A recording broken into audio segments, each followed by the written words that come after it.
All right, ladies and gentlemen, we are live. We're here with two fantastic guests. Yes, two. I know there was supposed to be four. The thumbnail says four, but we have two. But that's okay. We're going to make up for that. We're going to have a great time. These fellas are ready to roll. These fellas are ready to rock it. We've got Mike, my co-host, the Couch Warrior. He's here. He's ready to roll. He's going to have a good time. But we got Free from Free UFC Bet Picks, and he's here, and he's also streaming this. So if you find this on his channel, that's great as well. Subscribe to all of us. This is going to be great. But, guys, I'm going to quickly go around really – you guys know Mike. We don't need to give Mike a super big introduction. But, Mike, tell everybody who you are. Fuck Mike. Tell them where they can find you, Mike. Oh, we're doing that now? Couch Warrior Pod on Twitter, Couch Warrior Podcast on YouTube, Beer Money Picks Discord for my picks and plays. What's up, guys? Thanks for tuning in. Let's have a good time. Heck yeah. And Free UFC Bet Picks, for anybody that doesn't know who you are, where are you located, and how do they find you? Appreciate you. Mostly on Instagram. We've got the great Instagram following. Hope to see a lot of folks from the Instagram on here tonight, chatting with us. Been a big fan of both you guys, Couch and 138, for a long time. So honored to be here. 138, we chat every now and then. But Couch, great to meet you. I'm excited for this. Nice to meet you, brother. There we go. So fans, if you didn't catch that, the Couch Warrior's only here for a bit, so we've got to jump right into things. He's got like 45, 50 minutes for us right now, maybe an hour if we can really push it and get him in trouble. 55 minutes. 55 minutes. Okay, let's roll. So what we're going to do, we're going to go through the entire card. There's 14 fights. I'm surprised nothing has fallen out recently, so that's shut up. Don't jinx it. We're one staph infection away from it. One of the best fights being gone. Yeah, oh, man, that would be something. Yeah, if that one goes off, kind of scary. That'd be the worst. Yeah. That would be, in fact, the worst. But we're going to kick it off with the fight that I know everybody's looking forward to the most. It is Joanne Wood and Marina Morose. And I've got to say, you've already seen my breakdown, so I'm not going to spend time doing my breakdowns. We're going to kick this off with Mike giving us his, because his came out, a couple days ago. Mike's did it on a live like he always does. But let's hear what you got, brother. You're just giving me this fight because I'm a Ukrainian. Classic. That's part of it, yeah. Yeah, look, I don't have too much to say here. Joanne Wood, 38 years old. You go on her Instagram, it's all a bunch of posts with like the hashtag. I think it's like last one or something like that. She's made it very clear that this is it. This is the last run. Not the last run. This is the last fight. And, these two fought already. It was in 2015, and it was like a flying armbar, so I don't know how much you can take from it other than Morose could submit her. But I think Morose, this is her fight to lose. I think that in terms of the striking at range, Wood's better. Her output is probably a little bit better. In terms of just straight boxing, who do I think is better up close? I think it's Morose. I think she's a little bit cleaner. But she's also going to have the grappling upside. I expect her to be able to take down Wood. Wood's takedown defense is fine, but I do think she can be taken down. And Morose has good jiu-jitsu to get the job done on the ground. I'm not playing her in any fashion. I just don't have interest at minus 240 or whatever it is. But I think Morose should win this one. That's fair enough. Honestly, I thought about betting the house on Morose, but I figured that was probably not the best move. I'm just kidding. I was parlaying her, and I was like, nah, Mike, chill. Yeah, I was going to just parlay her, with everything I've got and Despain and just put all of my money on it. Just kidding. No, but I'll go next just to make it quick. Morose won the first fight. She's the younger fighter. She's not talking about retirement. I think it's pretty cut and dry. I think Morose gets it done, probably by decision. Wood's tough. I know she finished her last time, but I think Wood's going to hang in there, get to the decision, and then we get her laying the gloves down, and that's where I'm at. But Free, what about you, brother? Yeah, not a whole lot to add. I do think Morose is better in the phone booth. As Couch mentioned, she's a former Ukrainian boxing champ. At range, she's improving. Typically at range, we think Joanne Wood would just chip away at her, and that's probably the case. She's much higher volume than Marina, right? But I think Marina's doing better and better there. She was always a really good grappler, but her range striking and her wrestling have improved a lot since moving to American Top Team. She got choked out last time real quick by Karine Silva, but that same exact thing would happen to Wood as well. I was wanting to bet Morose a couple weeks ago at like minus 166, and I just couldn't press the button. Now, it's getting steamed. I think it's definitely a pass. And thank God it's the first fight of the night, right? At least they're not forcing this to the featured prelim or something crazy like they sometimes do. This is such a great card. This is the right spot for this fight. I agree. And I'm not one of the guys that's like, oh, I hate women's MMA. In fact, I'm actually a big women's MMA guy. But this one just doesn't get, I mean, it's a rematch first off that nobody was asking for. It's a match where someone says they're retiring, so you know that you're not getting anything there. And Morose is not really climbing the ranks either. So it's kind of like, it's the one fight on this card where you're kind of like, there's not really much that I'm looking for in this one. So I get that. And not just because like, oh, it's women's MMA and like, I'm a weirdo incel and hate women. So I don't know. That's not what nobody clipped that. That's same here. Same here. You know, I respect all these great fighters, but there's not a whole lot to be won or lost. Like no matter what happens in this fight, doesn't change the division, doesn't change these fighters' futures. But hopefully some fireworks. Exactly. So we'll move right past that one. So we're going to go on to CJ Vergara and Assu Almeida. I'll kick this one off because I've got an interesting opinion on CJ Vergara that I don't think anybody else does. I think he's far overperformed what I thought he would do coming into the UFC. Everybody else thinks he's terrible. And like, he's not going to win a title at any point, I don't think. But like, I think he's done way better than I thought. Like the dude comes into the UFC. He's this guy who's like holding backyard fights or whatever, or something like that. And he's not like, you think of that and you're like, oh, this is a guy that's going to be like, you see him on a regional show. He's fighting out of independent gym. And like, you're like, oh, that dude trains in his garage. Like that's what I expected from this dude, but he's actually done all right. And I think CJ Vergara is better than people give him credit for. And he's got an absolutely nasty body kick. So I think he's going to put up a better fight than people expect in this one.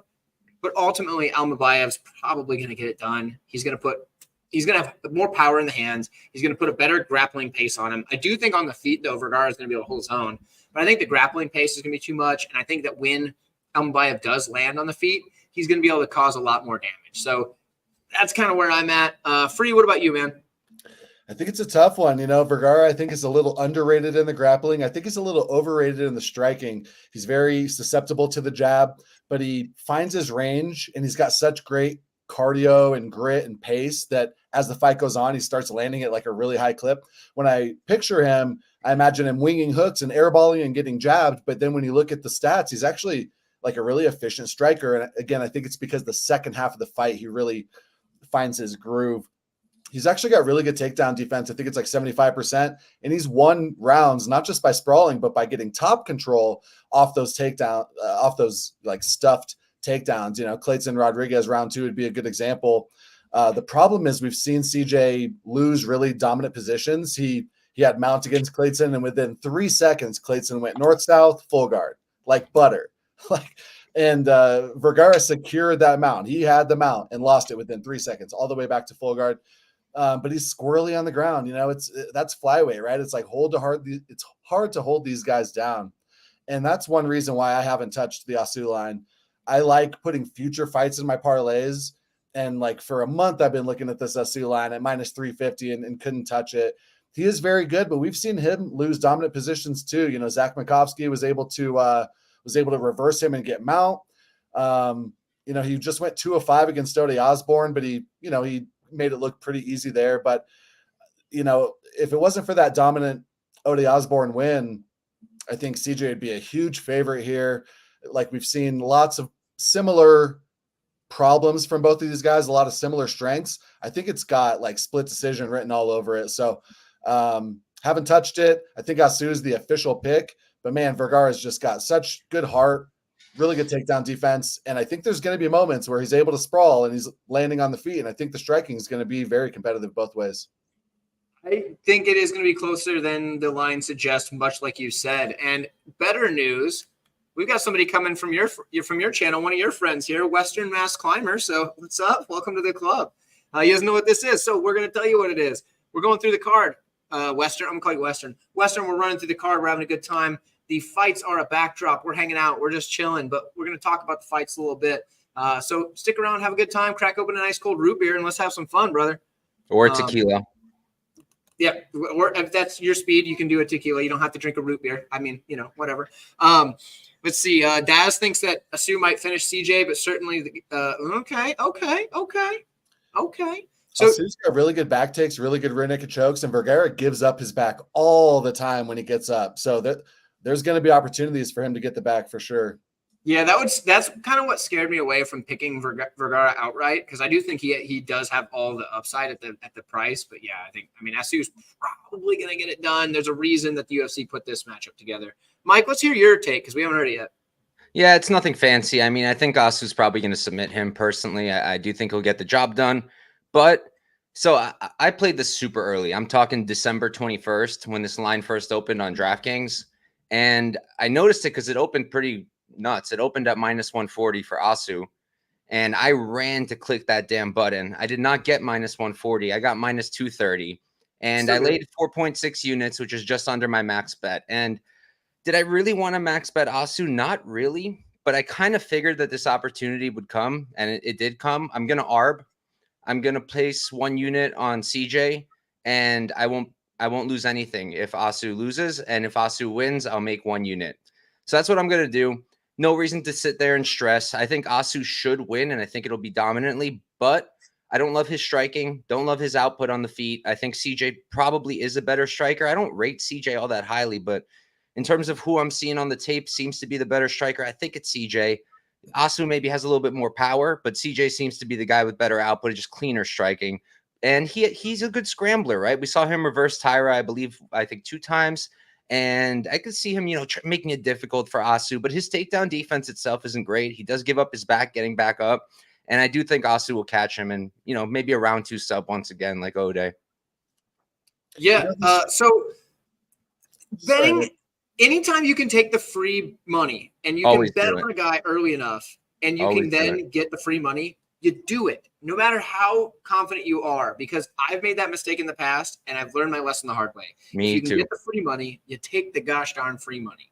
So, I had such a good opportunity with Charles Jourdain. Similar situation, got him minus 115, 2 units, could have arbed easily, didn't do it, and I was kicking myself. See? And even if it wins, you look back on it and you're like, man, that could have made free money. That's greasy.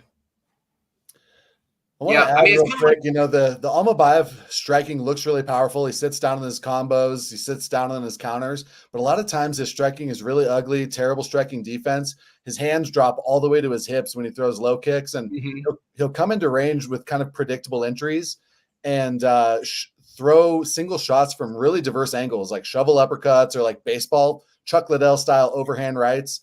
And I think higher level fighters are going to start to make him pay for that. He's either going to get jabbed up and outpointed or he's going to get blasted one of these times. I don't know if CJ's the guy to do it, but CJ's live to do it. Did you guys see that guy who got fucking deaded today because he had his hands down in PFL? Just head kicked right away? Mikhail Rosenstruck, man. Dude. He thought he's him. What kind of somewhere? But yeah, so MMA Jesus loves the panel. Jesus, we love you as well. The panel is here for you. That's awesome. We got more Jesus in the chat. Jesus is hanging out. He's doing the damn thing. We got JD down there. JD is one of my biggest fans. I love JD. He's on every one of my videos with like 100 comments.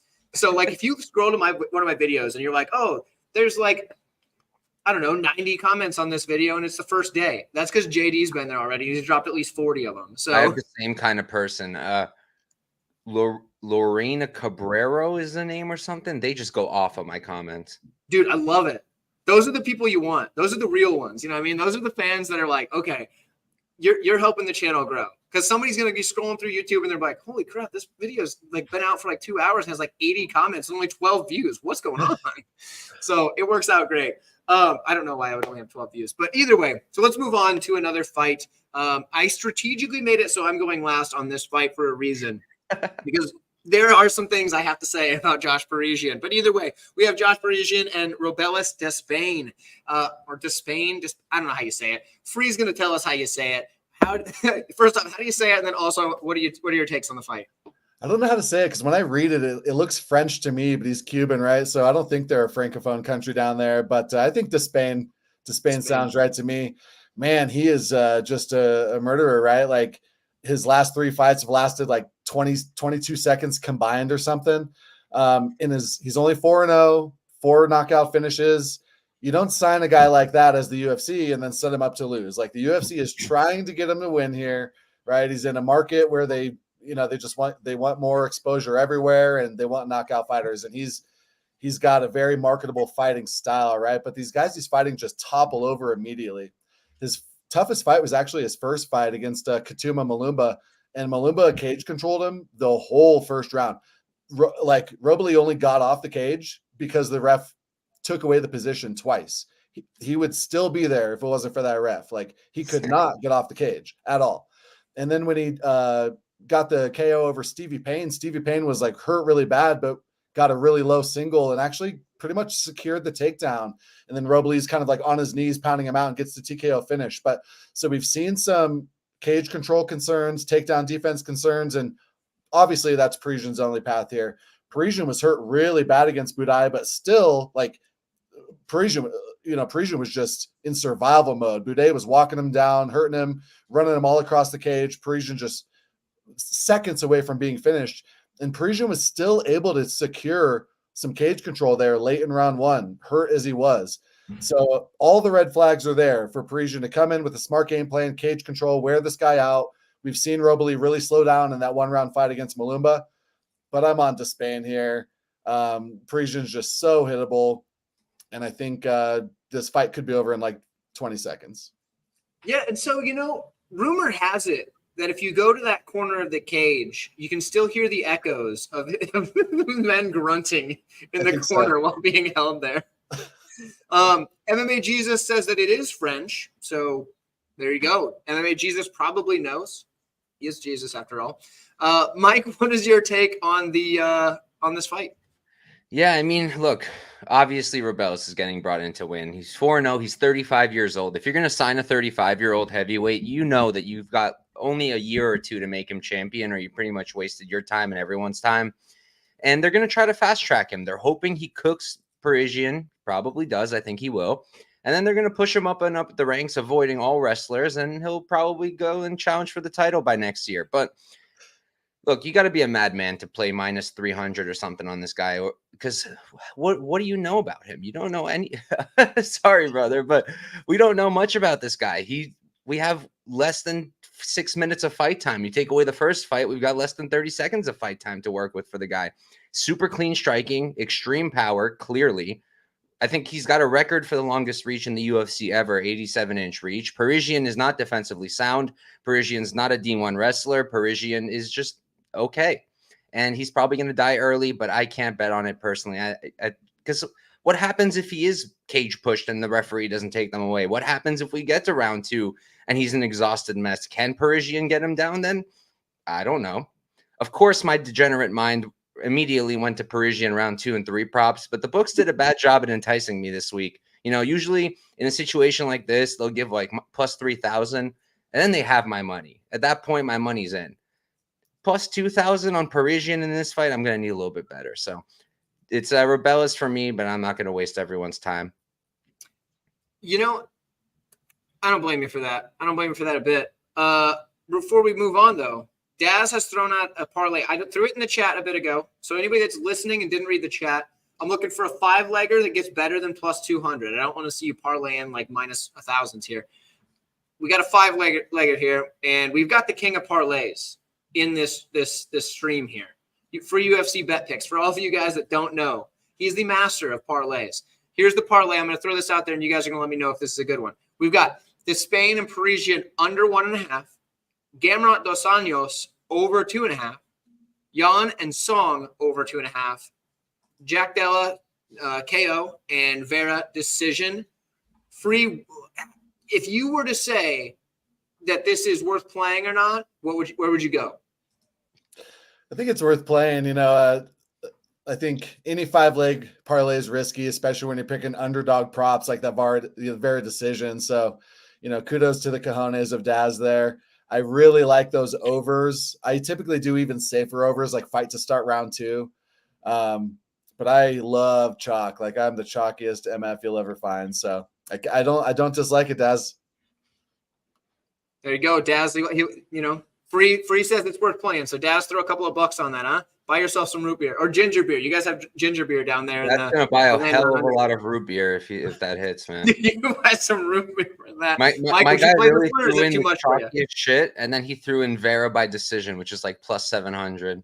Dude, right? I mean, you gotta make it worth it, right? You gotta you got to make it worth the squeeze. Jesus has some parlays down there. That's what I like to see.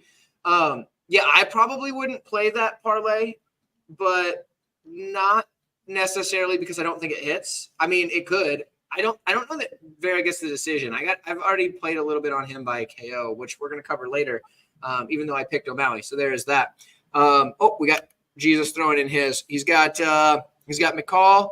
He's got under 1.5 in the Despain, and then he's got Gamrot and Assu. Okay, yes, I don't mind that. Ain't bad. That probably hits. It probably hits. One thing I'll say to Daz on that Maddalena KO, a lot of times, like with somebody who's so predictable like that, the inside the distance is not much different. Mm-hmm. It actually saved our butts a couple fights ago against Randy Brown when he got the round 1 sub. So sometimes it's worth just paying a tiny bit extra and taking the inside the distance because crazy stuff happens. We got Kevin Holland on here who won by a sub from slamming Charlie Ontiveros when everyone in the world had Kevin Holland by KO. So there's a couple of fighters on here who have taught us that lesson the hard way. That's the truth. And it's definitely come in handy quite a few times. And, sometimes laying the juice is okay. In fact, I regret it now, but it was to prove a point. I laid a money line bet on JDM when he fought Basil Hafez at like minus 1,000. I think it was, or it was minus 950 or something like that. What and I put point are you trying to prove that you're a bozo? I was just insane. And I was sitting there watching the fight like, oh my gosh, dude, I'm about to go nuts. But he got it done. We made it. But I was nervous and more nervous than I should have been. Everybody was on inside the distance there, so. I put in money line and that was just silly. Like if he'd lost that decision, like it hit, but like, my gosh, it was not a justifiable play. All right, so let's break this down. Though I still have to get mine on this one, and I have something to say about Josh Parisian. We're going to cover that in a minute. First off, Despain, the guy's a wrecking ball, right? And obviously he's being brought into here, given somebody who's supposed to lose, and that is Josh Parisian. Josh Parisian has not had the best run in the UFC. That is not a surprise to anyone. And let me tell you, Josh Parisian could have beat Jamal Pokes. And gosh darn it, all he had to do was check the DM I sent him prior to that fight. I told him how to beat this man. I knew this was coming. So Jamal Pokes, when he throws his jab, instead of doing like so, he does this. He goes like that every time he jabs. Josh Parisian has the perfect counter to that. And that's that spinning back fist that he does. He throws it off of his backhand as he's coming forward like that. It's the most awkward spinning back fist ever. But in that specific moment, it was the perfect thing to counter the jab. You can even eat the jab and throw it at the same time and still get hit. But that back fist is going to wreck somebody because it's a spinning back fist and you're a freaking heavyweight at 250, 260 pounds. So if he had just checked the DM, we would have gotten a win for Josh Parisian. And he didn't, and I just can't trust him ever again. So Despain's the pick, regardless of the price tag. That's where we're at. It's one of them things, man. I hold it against him. You went off about this the last panel too. What's that? You went off about the same thing the last panel. That's how I knew this was coming. That's how I knew. It's one of the moments where I was like, I've never heard anybody want more spinning back fists from Josh Parisian. So that's the thing. Like, it's the one time that's a perfect move for him. Because usually he uses it when he doesn't know how to close distance. He wants to get in the distance, but he struggles. I understand. I, being a short guy, with sparring partners and stuff, struggle to close distance on taller, rangier guys. So when I was trying to close distance, I didn't do like a reckless spinning back fist like that. But it seems to work for him at the lower levels of heavyweight. So I get it. But that was the one time. But oh well, it is what it is. We can't dwell on it forever. Josh Parisian just hopefully looks back on that one day and says, gosh, I should have listened to that 130 MMA guy, because it would have hit. He's going to be watching now. He's going to pull up looking like a helicopter. What's that? I said he's going to see this show. He's going to pull up to the fight and look like a helicopter. Dude, well, so this isn't the fight to do it. It was the Pogues fight. This fight, it's not the time. This fight, he's getting knocked out if he tries that stuff. Because Despain hits like a truck, and he's probably going to say, oh, I know what's going on here. He's trying to cover distance. I'm going to throw this bomb. But, maybe not. Maybe not. But we might as well move on. It reminds me of an Office quote. I hate the twirl. I've never seen The Office. Never seen it. If it's not MMA, I have no clue. I'm dating Parisian myself, flying probably. arm triangle for the Great Hatsby. All right. If that hits, BetMGM probably has odds on it. Who knows? They have some crazy stuff. Let's move on to the fight that I was kind of hoping would get canceled, honestly. Like, I know I never would say that, but I kind of hope this one, like, I just kind of hope it doesn't happen. It's Felipe Lins and Ion Cutelaba. And the reason I don't want this fight to go through is simply because I just don't have a read on it whatsoever. I feel like a dummy. Like, it's so tricky for me. But I'm going to give a pick here in a minute. But first, we're going to let Mike take it away because it happens to be your turn, brother. What do you got? Yeah, I think Ion's going to kill Felipe. Oh, okay. Yeah, I think he's going to fuck him up. I thought he was going to fuck him up the first time this was booked, and my opinion hasn't changed. I haven't bet it yet because the line's not the same as the last time. The last time I got Cutelaba at plus money, which was a really easy click for me to make. At this point, we're getting close to pick him. If we get there, I'll make my move. I just, look, Felipe Lins is fine. He's fine. He's improved. His striking's pretty good. I like that his hands are clean, 1-2s down the pipe. You don't see him going like this. So that'll probably work against Cutelaba. He's pretty fast. He's got some decent wrestling of his own, but I highly doubt he's taking Cutelaba down personally. I think Cutelaba's got the huge power edge here. He's the much younger guy. I mean, Felipe's 38 damn years old.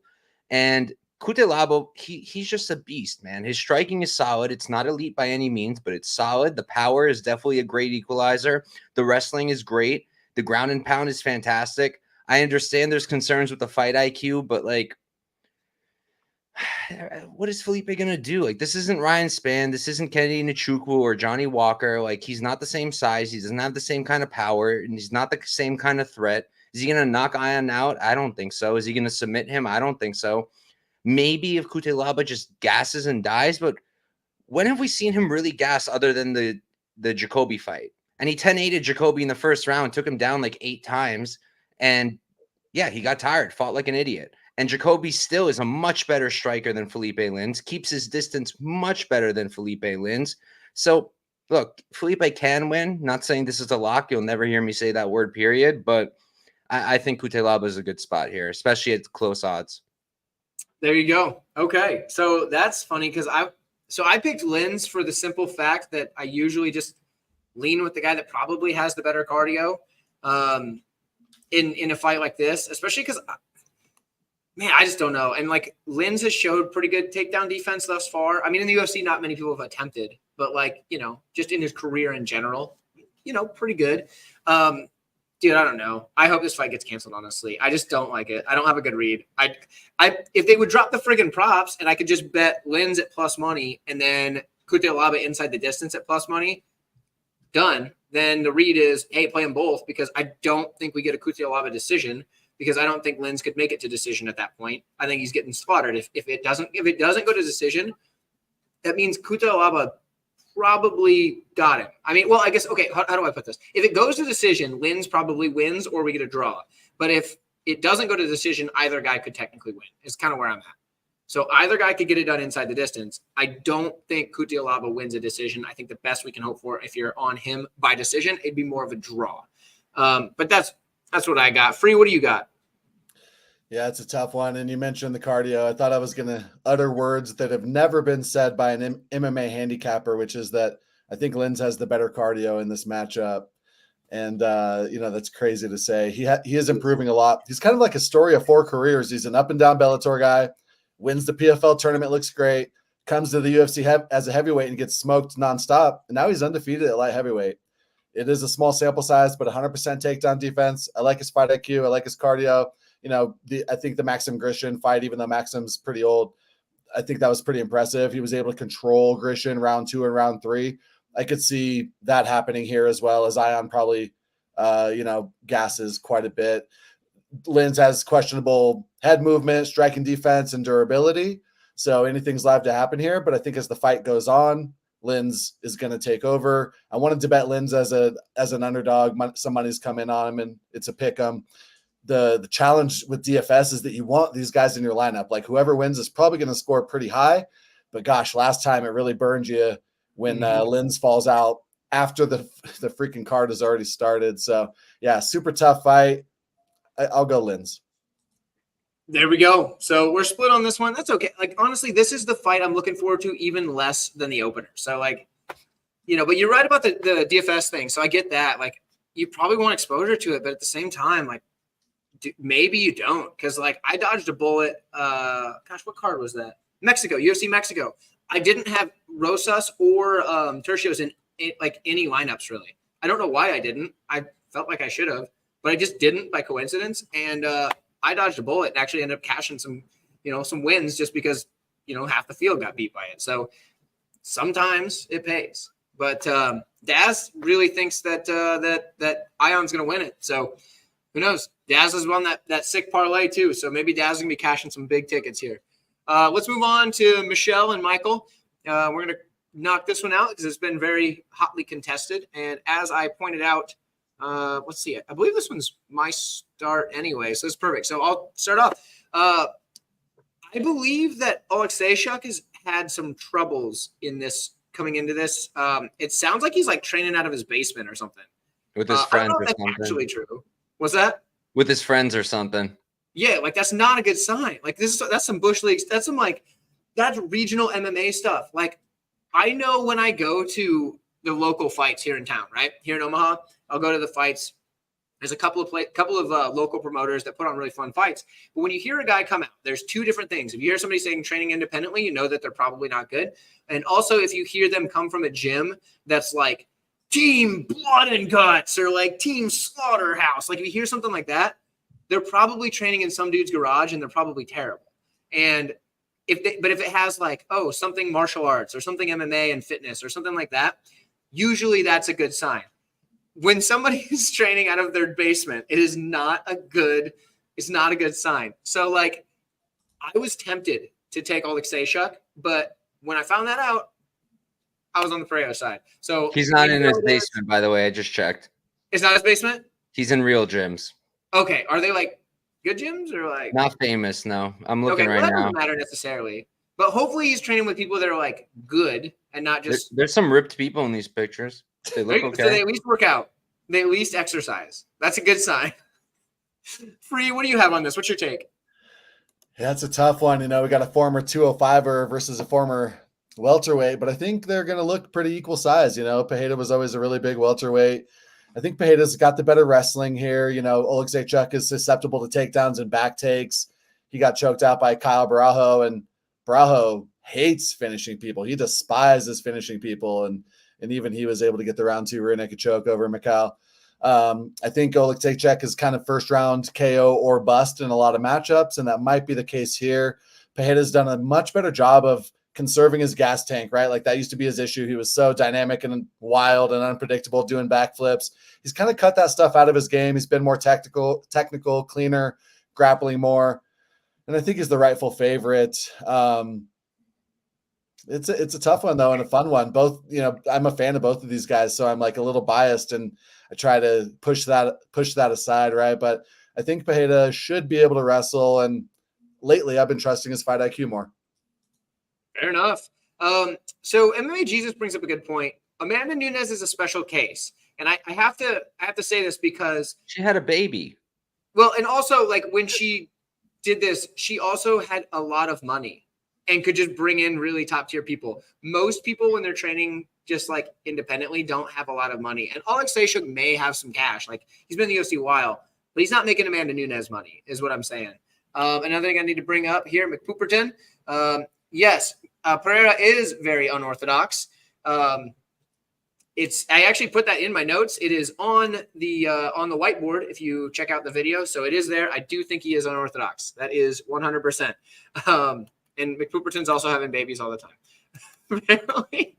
Rusty goes the over 1.5, as do I. That's a play that I think is probably pretty safe. And It's yes, like minus 200 though.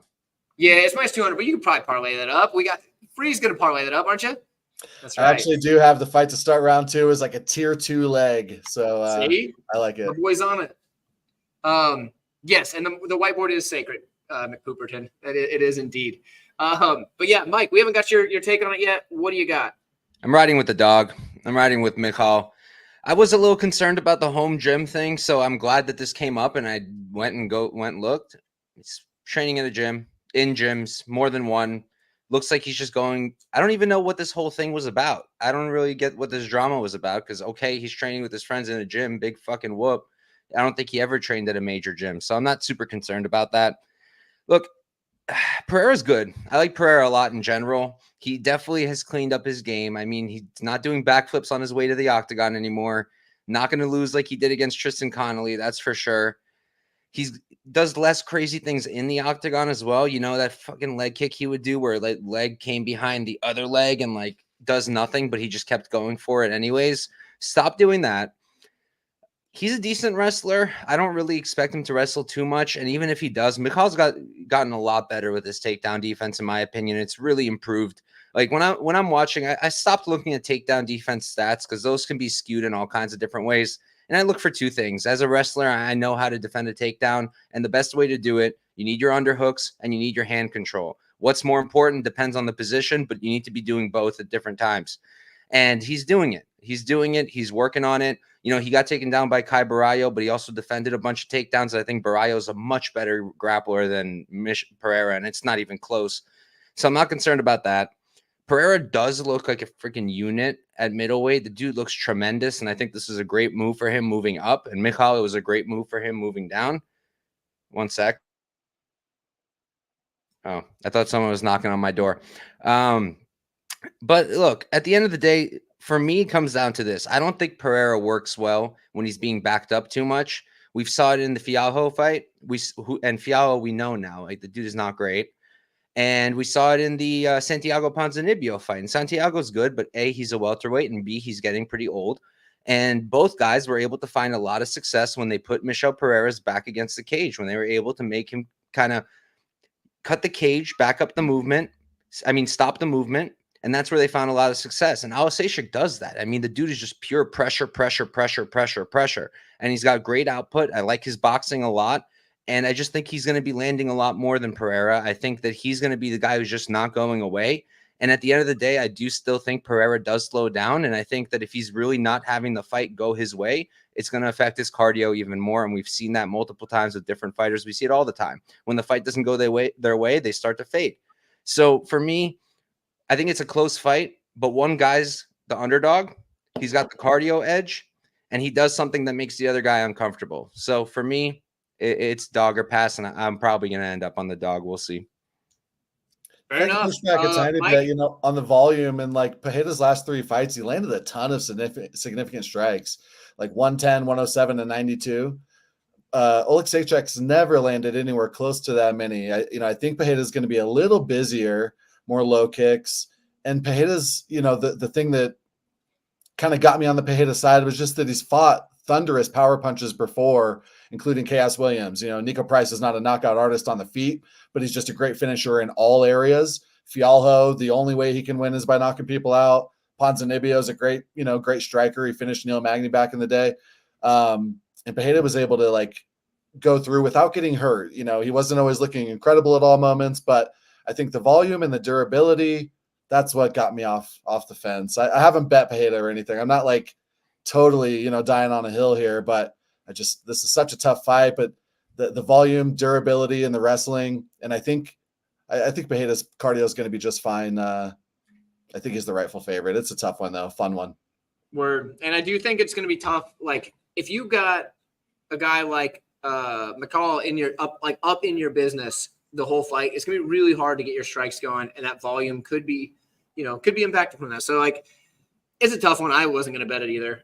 If you are betting the dog, I don't blame you because that's the side if you're betting. But at the same time, I'm just gonna pass. I'd rather pass. It's a tough one. The body work too. I forgot to mention that the body work of Michal gonna make a big difference here, and he's gonna do it. And I do want to say one thing with the output. Sure, he hasn't had 100 significant strikes, but almost all his fights are ending in round 1 or 2. So that's probably why. And the fights that haven't, right, we're looking at Dustin Jacoby, who moves a ton and is a light heavyweight with a long reach and is a good kickboxer. And then the Modestas fight, where Modestas is bigger and he does move well, but that fight I don't like. I mean, I thought he lost that one, first of all. Modestas, in my opinion, won that fight. I did have money on Modestas, but shit happens. But I wouldn't really say that the output's that different. It's just I mean, at the end of the day, you can look at the UFC stats because it's per minute, and he's actually got I can't do math. 0.03 significant strikes landed over Pereira in terms of just per minute. So that's fair. That's fair. And you know that his are probably on the feet too. It's not like he's getting a lot of like ground and pound. So like he's getting no ground and pound. Right. Like, I mean, technically he's got a couple of takedowns in the UFC, but not very many. So, because he does have the ability to reluctantly offensively wrestle. That's something I know about Oleksiejczuk that a lot of people don't realize. He's okay offensively in the wrestling. It's just defensively is where he isn't very good. I like the Pereira by backflip stomp. That is a play I would be interested in. What are the odds on that? If you can find the odds, Mike Pooperton, please do that. And then also, like Pooperton's talking about how Chidi got the better of Michel in the first round and then was subbed in the second. Chidi's one of those guys that if he doesn't get you out of there early, sometimes he just kind of falls apart. And it's unfortunate because, like, he's got all of the skills and all of the power and all of that, but he just falls apart. Like, it's not even that he's, like, dead tired either. The dude just falls apart sometimes. I think that's kind of more what happened than – I think Pooperton's got his fights mixed up. He didn't get subbed, and it wasn't second round. Okay, I don't even remember the fight off the top of my head, but you might be right. I am, but right. Yeah, I have it up. There you go. You got it, partner. We got a parlay piece. I don't know what piece He's that is. talking about Pereira, I think. Oh, there you go. And also, Mike, I don't know if you saw it, but it was Hatsby that's actually at your door knocking. So if you want to let him in, that'd be cool. Hey, hold up, brother. I got you. All right. So let's see. Who started that one? I started that one. Okay. So we're going to move on. We got Pedro Munoz and Kyler Phillips. And since I started that one, we're going to go right on to free to break down this matchup. What do you got? That's a tough one. I'll take Kai Matrix, but I think the line is super wide. The line is super wide. Pedro Munoz has turned back these kind of hype trains before. He's turned back these up-and-coming guys before. Kai Matrix has some cardio concerns, but boy, is he dynamic and exciting early. The Pedro Munoz low kick has been a new tool that he's added over the last handful of fights, and it's like winning in fights. It's really powerful, really effective. He's got good durability. He's well-rounded everywhere. I think it might be a decent live betting spot for Pedro after he loses round one, and he might be like plus 600, plus 700. But I'm definitely on overs here, and I think Kai Matrix probably wins a decision. Hey, that's all fair. One thing I do want to mention, like, I thought as well that, like, oh yeah, Munoz is actually doing pretty good, lately with those. But he's like 1-3-1 no contest in his last 5 fights, and that just like shocked the heck out of me because, like, in my mind, I remember him performing better than that record suggests. So, it's Dominic Cruz, Jose Aldo, and Sean O'Malley, right, and Marlon Vera. So super top of the top. That's true. Where Phillips has not been fighting that level yet. I mean, good fighters, but not that level. Mike, what do you think about this one? I'm a little biased. I like Phillips a lot as a fighter in general. So I'm a little bit biased, but dude, he is really good. And yeah, he hasn't fought the best guys, but I'd say Barcelos is still a good win. I would say that Song Yadong is a great win considering what he's doing right now in the division. So I think that's a good win for him. He's very dynamic. I love his tool. He's got so many weapons in his arsenal. He's got everything on the feet, knees, elbows, punches, kicks, and spinning stuff that I don't love as much. But, the cardio is a concern. I don't think that he fights, like his grappling's really good. I love his jiu-jitsu. But is he really going to be taking down Munoz at will? I don't really think so. Munoz has great takedown defense. He's a great counter grappler. And either 12 or 30, dude. We don't know how old he really is. But I think someone was like putting up his passport recently to show he really is as young as he says. But yeah, look, I think Phillips should win, but there's too many things like the cardio maybe, his cardio is not bad. That's not the issue. The issue is he's coming out and letting it all rip in the first round. That's the issue. Similar to how I feel about Cutelaba. I don't think their cardios are bad. I think they're just stupid sometimes. And Kyler has shown to be stupid several times. So can you really trust him against a guy like Pedro at minus 200? I wouldn't, but he should win the fight. That's fair. So when I was doing my video this week, I record on Monday nights and I post on Tuesday typically. And this is one that up until I had recorded the video, right before that, I hadn't put the little check mark on my notebook by the guy that I was picking yet, because I kept thinking like, Munoz is a live dog.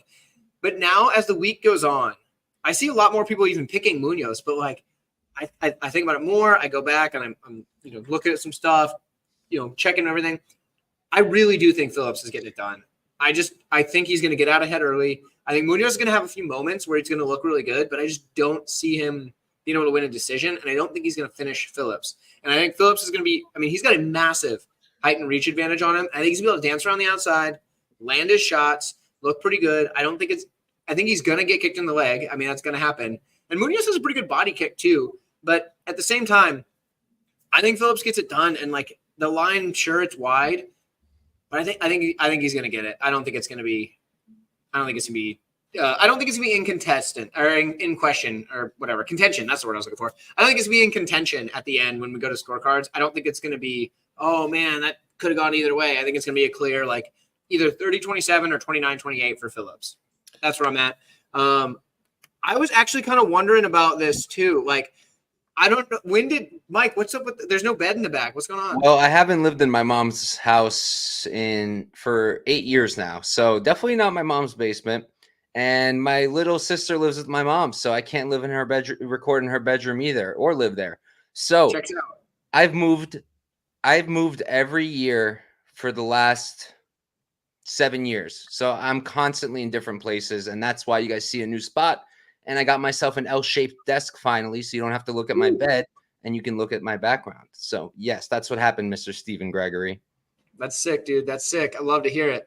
Okay, so we've all broke this one down. We actually flew through that one, which is great because Mike's only got a little bit of time. Real quick, my friend. Yeah. I'll mention that I'm not a big, I need to wait to see how this guy looks on the scales type of guy. But Kai Matrix, we have seen him have some tough weight cuts, including against Tylen Paiva. His hair was still wet. He was the last guy to weigh in. He looked super relieved when he made weight, and then he gassed against Paiva. He was torching Paiva round 1, lost round 2 and 3. So it might be something to keep an eye on. That's fair. Yeah, if he has a bad weight cut, that's true. Thankfully, I haven't bet this one, and it's probably one I'm just going to watch. It's another one I don't have a lot of spots on this card, honestly, and it's tough because I feel like I had to force some spots. It's a hard card. Bets. And it sucks. I hate when I have to do this because I can't just go into a card with one bet and then my people on my Patreon that are paying for this are like, dude, you put one bet. You know what I mean? I feel like a dick. That's being responsible, dude. You what? That's being responsible. It is, but at the same time, I got to give them a little. Gappers force bets. Sometimes you got it. I'll give them less sometimes, but I don't ever want to go in there with just we got one on a 14-fight card. I couldn't find anything else that even remotely intrigued me to put a quarter unit on or anything. So I found some spots, but this is one I've passed on. It's a tricky one. But we will move on to Mateusz Gamrot and Rafael dos Anjos as we speed through these. Real quick, Rusty was saying that the speed's going to be the deciding factor. That's kind of what I figured as well. And Rusty, gosh darn it, I'm glad you made it, man. We were talking about it. He said he wasn't sure if he was going to make it. It's like middle afternoon for him. So there you go. Great Hatsby also on Munoz by decision. Fair enough. Could happen, Let's see. Daz, let's see. Yeah. That's definitely possible, Daz. If he looks good in round 1 and then falls apart, you could cash your bet. And shout out to Daz too. It's middle afternoon for him too, if my time zones are correct. But Mike, I think you are up. Let's talk about Gamrot versus Dos Anjos. What do you have? What do you like? And how does it look? Yeah. So real quick, before I do this, after we finish this fight, you mind if I just run through the rest of my my picks for the card and then hop out? Cause I got to be out in 8 minutes. Tell you what, let's do that. But let's have you give your breakdown for this. Just give your breakdown for the next rest of the fights. Let's do it. We're going to give Mike the spotlight for now. All right. I don't remember how to make it so it's solo, so we're just going to go Mike with the spotlight. Let me catch my breath. I talk fast and it takes a lot of air. Word. Okay. Mateusz Gamrot, RDA. We're going with Gamrot. Younger guy. He's got the trajectory going up. RDA seems to be fading. RDA is probably the better striker, but I don't think we're going to be on the feet way too much. Gamrot's going to shoot early and often. Vicente Luque taking RDA down is definitely not the best look. I know we're talking about welterweight, but Luque is just not an offensive grappler. So that was pretty weird that even worked for him. And I think it'll work for Gamrot. Next up, Caitlin Sermon-Nara versus Macy Barber. I was 100% going to play Caitlin. And I'm not a narrative guy at all. I hate listening to interviews, but after hearing the whole thing with her struggle for the past year, I can't get behind her. That kind of thing will mess with even the strongest person. So I'm going to pick Macy Barber there, but I wouldn't bet that fight. Curtis Blaydes, Jailton Almeida all day, baby. I think he gets it done. Blaydes has not seen a grappler like this ever. He's never faced someone with the jiu-jitsu of Almeida. And the few times that he has been challenged in the grappling, he's been taken down. So I'm going to go with Almeida. Peter Yan, Song Yadong. I'm going with Peter Yan. He's just a cleaner striker. Song doesn't present the problems that Peter's had a hard time with. He's not going to shoot 50 times like Merab and make him second guess everything that he does. And he doesn't have the range or the speed that Sean O'Malley does. This is the perfect matchup for Yan. And if he can't win this, he probably should wrap it up. So I'm going to go with Peter Yan there. Gilbert Burns, JDM. I hate this fight in terms of picking it. I've been changing my mind pretty much every single day. I'm going to lean with the underdog just because I think the grappling upside is more significant than the striking upside, but I'm not touching that. Kevin Holland, Michael Page. I like Holland. I'm not worried about him not grappling because I don't think he has to. If he does, fantastic. That'll make my life and everybody's life much easier, including his own. But honestly, I think he can knock out Page. His hands are too low. He can take advantage of that. He's going to have the reach advantage. He's extremely fast and powerful. I think Holland's going to catch him at some point. BSD, Dustin Poirier, another fight I'm having a really hard time with. If this was a 3-rounder, it's an easy BSD spot for me, but it's not. It's a 5-rounder. And BSD is extremely hittable, like extremely. He's limited on the feet. He has power and he's aggressive, but he has like 3 strikes. He has the body kick. He's got like a few punches, and that's really it. He's not like stringing together these clean combinations. Poirier's much cleaner on the feet. Worried about the grappling, though. BSD can definitely take advantage, but if he doesn't finish it early, I think that Poirier takes it. So I'm going to pick Poirier, but that's super tentative and not confident. And then O'Malley, Marlon Vera, another one where my opinion is changing more and more as the days go on. Originally, the pick was O'Malley, but I think I'm starting to change my position. Think Vera's going to possibly get it done. Whether I'm betting it, we'll see what happens. Hop on the Beer Money Discord to see what's up there. But I think that O'Malley, he's going to struggle a little bit with the pressure of Vera. We've never seen O'Malley out of the 3rd round, and he seems to slow down a little bit. In the Peter Yan fight, I'll give him credit, though. The cardio looked pretty solid, so maybe he'll be fine. But I just think Vera presents a lot of issues for him. Those leg kicks, I think, are relevant and useful. I'm not saying he's going to break his leg again, but you know what? He's been injured twice in his leg, right? It was the Marlon Vera fight, and then it happened once before. I think it was the Andre Sukumtat fight, where, the fight didn't finish because of it, but he did get injured. So maybe that it is something that can happen. I'm not going to bet on that, but I think he's got the tools to get it done. And I understand the output's definitely a concern. The slow start's a little bit of a concern, not so much in a 5-rounder, but it's a mixture of the things I'm seeing in my gut. And I think I'm going to be picking Marlon Vera this time around. We'll see if I end up changing that tomorrow. I might. So don't bet based off of what I just said. Bet on, if you hop on Beer Money Picks Discord, you can see what my bets really are. And that's it. That's everything. Okay, Mike, since you're obviously leaving in like T-3 minutes, give everybody what you're looking forward to most on the card. Give everybody where they can find you. I mean, sure, they already know, but give them where they can find you. And then also if you have any content coming out in the near future that they want to see, especially some interviews, because those are fantastic. Oh, man, the interviews are so difficult because, dude, fighters cannot get it together with time zones. They're allergic to time zone issues. Differences. They just don't understand them at all. You tell them Eastern time, and they never show up. So those are hard. Was supposed to talk to a few people recently and it fell through. But next week I'll be talking to Jared Gooden and Garrett Armfield. So look out for those interviews to drop. What I'm looking forward to most on the card, easily the Poirier BSD fight and my guy Peter Yan, because I'm a tremendous fan. And where you can find me, Couch Warrior Pod on Twitter, Couch Warrior Podcast on YouTube. I already put out a video on Tuesday with a man on fire, lucrative MMA. The dude has made like 100K 3 times this year already. And let's see if he can do it again. Check out that video. And all my YouTube shorts are up. So if you don't like listening to long form stuff, it's 1-minute videos on every single fight on the card. And you can find that there on my YouTube. In terms of who wins Ngannou Joshua, Mick Pooperton, I don't even know if that question was for me, but I'm not a boxing guy at all, but I'm going to have to sprinkle a little bit on Ngannou for the culture. One more thing, Mike, pro tip for when you're trying to book fighters for interviews, don't even bother telling them Eastern time. Just find out what time zone they're in and then just tell them that, because that's what I have to do. And That's like what when I got my interview with Eric Anders, we're in the same time zone, so it was easy. But I was just like, dude, it'll be this time, your time zone. Don't worry about nothing. It'll be this time. So it works way easier that way. But yeah, Mike, I know you got to run. So Yes, sir. sayonara. Have fun at your show or whatever, and we'll see you next time. Peace out. Nice to meet you, Free. You too. Peace, boys. Okay. So now it's just the two of us or whatever. Nice. Let's see. Where are we at? I love Bill Withers. There you go. There you go. You know what's up. You know what's up. Let's see. Real Fight Picks is down there. He's got out of the 6 bantamweight fighters, Sean can only be. Man. I used to say the same. I used to say that any top 10 bantamweight would beat O'Malley, but I've come around. You know, he's won me over. I look forward to when we get to that one at the end because I do have a lot about that to talk about. I do. I really do. That's gonna be a fun one. McPooperton says he's a fighter. There we go. I don't know. Where do you fight? What McPooperton? Let me know in the chat. Like, do you have like clips of your fights?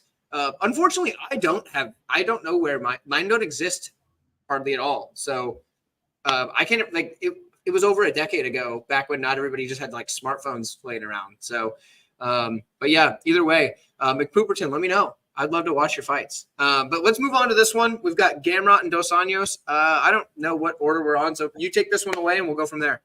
Sounds good. You know, I thought it was kind of a wide line, but I'm a historical RDA underdog backer. You know, and a lot of times he looks good, but we're seeing the cardio start to fall off. We're seeing the wrestling start to fall off. I think, you know, when we talk about fighters improving or declining, it's not just like their whole skill set altogether. Individual skills drop off differently, right? Like chin durability is one of the things that can fall off fastest. And I think wrestling is one of the things that falls off most drastically. We even saw it with John Jones back in the day. At the end of his light heavyweight tenure, he wasn't getting the takedowns that he was early in his career. Like wrestling is grueling. And the only way to stay good at it is to train it year round, right? And, you know, Couch Warrior touched on it. Vicente Luque hadn't landed a takedown since 2017. It was like 14 fights. And he took down RDA like butter. Yes, you know, RDA is undersized at 170, but on the other hand, he has tough weight cuts at 155, right? So the more I think about it, you know, I kind of do land on Gamrot on the feet. RDA's got power, and we've seen Gamrot hurt and finished on the feet, right? But I think he's just going to grind on RDA, cage control, and wear him out. Hey, fair enough. I kind of echo the same sentiment, honestly. Like, I don't think it's RDA. He's 39, and like he keeps shifting weight classes. He has all the skill in the world, but it's just what happens as you get older. You start to fade. It's just what happens. And I think Gamrot's going to just be able to put a pace on him and grind him out. So you're definitely on there. Apparently, McPooperton is a 3-1 amateur at 155 pounds in Tennessee. So that's pretty sweet. If you want to, or if you're feeling wild, DM me like a link to one of your fights. If you have, you know, a link, that'd be sick, dude. I would love to watch that. But yeah, that'd be fantastic. Let's jump up to the next one. I'm actually super excited about this next fight. So I'm going to jump right to it now. I'm going to call her Chookagian. I haven't heard John Anik pronounce her last name yet. Once I do, then I'll start calling her by that. Right. So Caitlin Chookagian versus Macy Barber. And I'll kick this off. Barber's winning this fight 100%. You can never go against Macy Barber. In fact, even in fights where people don't think she won, she still wins. Macy Barber is the ultimate at getting this done. I am 100% Macy Barber winning this fight. And also, this is something my girlfriend actually pointed out because she was listening to the fighter interviews. She's a casual plus fan. She's like a casual fan, but like a little more knowledgeable than a casual fan. And she was listening to Chookagian's like media day, and she was talking about the what are they called? The like hormone treatments and stuff that you get to like so you can have babies, right? And apparently those really mess you up, and like you can't train regularly. They make exercise very difficult because you can't elevate your heart rate to a certain point. So like even if she's really motivated, that's the narrative. Oh, she's super motivated for this fight. Maybe she is, but. And I was telling this to Pinky in my comments on one of my videos, Pink Floyd. I was telling it to Pinky that it doesn't matter how angry you are, how motivated you are come the fight. Now that can motivate you to train, that can motivate you in the gym, but once it comes to the fight, that doesn't mean anything. It It doesn't at all, because what happens is the person that's got a clear head and also the more skilled fighter at that point in their careers or whatever, or has had the better preparation, I guess. So it could help you in the preparation sense. But at the same time, it's one of those things where it isn't going to help you in the fight. Otherwise, all of those people that just see red are going to be UFC champions. It's not how it works to be angry and go win a fight. Maybe it can like help get you like amped up. Like it doesn't work like that. It's just not how it works. It's unfortunate because like if it did work that way, I would just be pissed off all the time. But it's not the way it works. But either way, you know, I'm definitely on Macy Barber. I think she's a better fighter. I think she's got more power. I think she's got the grappling edge, even though Chookagian can grapple. And I think she's going to be able to put out enough volume that even if Chookagian's trying to dance around the outside, I think she's going to have a hard time with a bowling ball like Barber, who's going to come forward, especially in the third round, and just throw hands. So that's where I'm at. Real quick, let's catch up with the chat. They're going wild here. Let's see. JD's down here. Oh, here's his 5-fight parlay. Okay, I love this. Gilbert Burns plus 3.5. Okay, maybe. Main event under 4.5 rounds. That's more likely.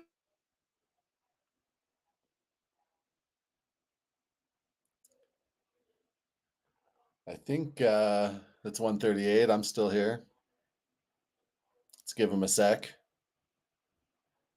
I really like that Gilbert Burns spread, the plus 3.5. I'm actually on Burns. I got the line movement wrong. I bet him as a pick 'em, and now he's a dog, so I was wrong there. But we remember how money poured in on Saint-Denis over at 1.5. I'm back. Oh my goodness, You're that back. was wild. Okay, we're back to breaking down the parlay. I don't know what happened there. I got hit with something, but so yeah, Poirier Saint-Denis over 1.5 rounds. Pedro Munoz plus 3.5, and Gamrot money line. It looks like that's over plus 1,000. JD hitting the parlay. Free, do you like the parlay? What do you think? I like it a lot. I think the main event goes to decision, but I like it a lot. We'll talk more about Burns, but I was mentioning that I'm on the Burns side. I like that parlay a lot. I'm surprised at such juicy odds. There you go, dude. That's not bad. That's not bad at all. I don't dislike it. Let's see. We got a lot of chatting about the Just Us 999. When you said your girlfriend knows fights, I was going to say I remember the futures videos you guys put out, and we got a shout out about that too in there. Yeah. So that actually, because you do, or did, I guess you don't do it as much anymore, videos with your girl, but it's just so much work. Like I can hop on here and spitball, and I don't wiki cap because like I've already got written breakdowns on all these, but I can hop on at any moment. For her, it takes like hours and hours of prep. So we haven't done it in a while. Yeah. So thankfully my girlfriend didn't care that because she was playing the casual role. So like, she even had to like dumb down a couple of her predictions just to make it so she sounded more casual, which was really funny. Like when she picked Amir Albazi because he's got a good record, like for the potential. I'm like, I mean, I guess it makes sense, but so that was funny. And so yeah, so thank you, Justice. I think that is Justice. Thank you, Justice, for that. It was adorable. I appreciate it. Anybody that hasn't watched it, it's pretty good entertainment. So go back and watch that. Good info. It was good stuff. Thank you. And I'm sure that Kendra appreciates that as well, because she was nervous. So, but once it started, she was fine, but she was nervous pre video. Real fight picks. See, I think Sean can beat a few guys in the top 10, Figgy, Yadong, and Sterling. Well, he definitely can beat Sterling. That's for sure. He definitely did that. I'm not going to, Song Yadong is a name you have to really dance around. So there is that. There is that. Let's see. What do we got here? We got there's a lot of wild stuff going on. We're just gonna jump right in. We're just gonna go back to what we were doing. So anyway, there's a lot of stuff about Yadong. There's a lot of stuff. Free, what do you think about the Barber Chookagian matchup? I'd love to hear your take, and I hope that we're on the same side. Yeah, for like 5 fights in a row, I've been concerned about Chookagian's interviews. It was a while ago, years ago, where she was already a contender, losing those, championship spots, and then talking about, hey, I think I want to retire soon. I want to start a family. And, still since then, it's death, taxes, and Chookagian decision, like we all know. Like she's still been coming through. She's just so hard to reach. She's got such good length, such good volume. Money's pouring in on Barber, and I do agree on the Barber side. Barber's just so like merciless and vicious, and She's always looking to do damage. Even when she had her back on the cage against Hebos, she's like framing and landing vicious elbows. And then she busts up Hebos' nose with a nice hook. As fights go on, it's hard to keep up with her. It's hard to like maintain that pace because she's just so gritty. She is hittable. Hebos had her busted up too. But I think as this fight goes on, Barber can employ some cage control. She's going to have the more devastating moments. And I think I think Barber gets it done. She's well-rounded, good finishing skills, and just mean. She is mean. That is so being angry or mad doesn't get you a win, but being mean can get you a win. Because if you're mean, you're probably more aggressive, and you also have that killer instinct by nature. It's one of those things where, like, my coach used to tell me back in the day, he would make sure that I was in the right mindset going into the fight. He would get pissed if I touched gloves with my opponent. He was like, "Don't you ever touch that loser's gloves. They're trying to knock your ass out. So you need to go out there and beat them to death if that ref doesn't stop the fight." I'm like, okay. So like he wanted to beat that into my head, which he did plenty of times. But the point is, being mean can actually get you a win over someone if it helps that aggression come out. So the mean is a thing. It's not just like being angry. So I like that. Totally agree. Do you happen to know why Chookagian's name changed? I assumed it was because she got married, but I don't know. I assumed it was the same. I don't know. Fair enough. What do we got here? Great. Has to be calling some wild stuff. We got Barber via spinning backflip leg kick KO. Dude, if that hits, I will be so happy. He was robbed. Yeah, she was. Robbed of consciousness. That's funny. Barber KO is plus 350. I actually might play that. I might. Especially, like I said, like I can't imagine that Chookagian, she's not going to be the same fighter she was in her last fight. Although, she was still pretty good then. I just don't think she's going to be there. So that's me. I don't know. But let's move on to the next one. I started off the last one, so you can start this one. We've got Curtis Blaydes and Jailton Almeida. This is a good fight. I'm stoked for this. Free, what do you have? Who do you like and why? Such a good fight. I'm on the Jailton side, but I'm just like the biggest Jailton fanboy there is. Couch mentioned it briefly. We've seen Blaydes taken down before. Cody East got him down 3 times. Volkov got him down in round 4. We saw Blaydes kind of starting to gas in that 5-round fight. Jailton's just got incredible finishing instincts. This isn't an accusation. It's just speculation. I'm pretty sure Blaydes told the entire country of Brazil to bet the decision prop last time out, because that's the only explanation for how he fought Derek Lewis, just chilling out, hanging out on top, eager to hear that final bell. I think a lot of people are kind of down on Jailton because he couldn't finish Derek Lewis. Yes, he could have. He chose not to, I promise you. I think Jailton's going to be able to get him down. At range, we know that Blaydes is a much better boxer, great power. Jailton's got some nice like front kicks and teeps, body kicks, but low volume, hittable. Like, we don't want to see Jailton on the feet here, but I think he's going to get Curtis down. Volkov got him down with kind of a double leg. Cody East got him down 3 times with the single leg. I think that the single leg is the ticket here. Get Blaydes off balance, make him bounce around on his feet, and it's tough for any heavyweight to defend those single legs. I agree. If you have good takedown defense at heavyweight, it's one of those things where it's like at certain weight classes, different factors and different stats are more impressive, right? So like, if you've got a good chin at, say, like flyweight, people don't think of it as like as big of a deal as if you got a good chin at, say, middleweight. It's, it's just because bigger people. And then the takedown defense, for example, if you've got good takedown defense at heavyweight as opposed to at flyweight, that's pretty impressive because it's just a lot of mass coming at you, and you're also taller. And taller things like, their legs are longer, you can get tripped up easier. So I do agree with that. I honestly think Jailton gets this done too, and I do think, similar to Daz, I do think it's the round 1 ground and pound TKO. I really do. They say Jailton's right. He definitely could be. I mean, I'm not going to accuse, but like at the same time, like I wouldn't be surprised either. For a while there, like Jailton round 1 was everyone's obvious move, but he was finishing guys late in round 1. So I would like, yeah, when Jailton was in his prime a couple fights ago and just, murking everybody, I was the one like, hey, let's bet Jailton round 2. Let's bet Jailton TKO prop. and I still like those angles. This one, I think, is going to have trouble finishing Blaydes. Like, so I personally expect the fight to start round 2 as kind of a sneaky look there. I do think so too. I do think it starts. It probably gets. So the only way it wouldn't get to round 2, if for me, for like what I think would be if Blaydes is able to knock him out in the first round with like by stuffing a takedown and just clubbing him, right? Because Blaydes hits hard. He's not people give his boxing a lot of credit, and it's not bad. It's not bad boxing, but it's looks better because of his wrestling.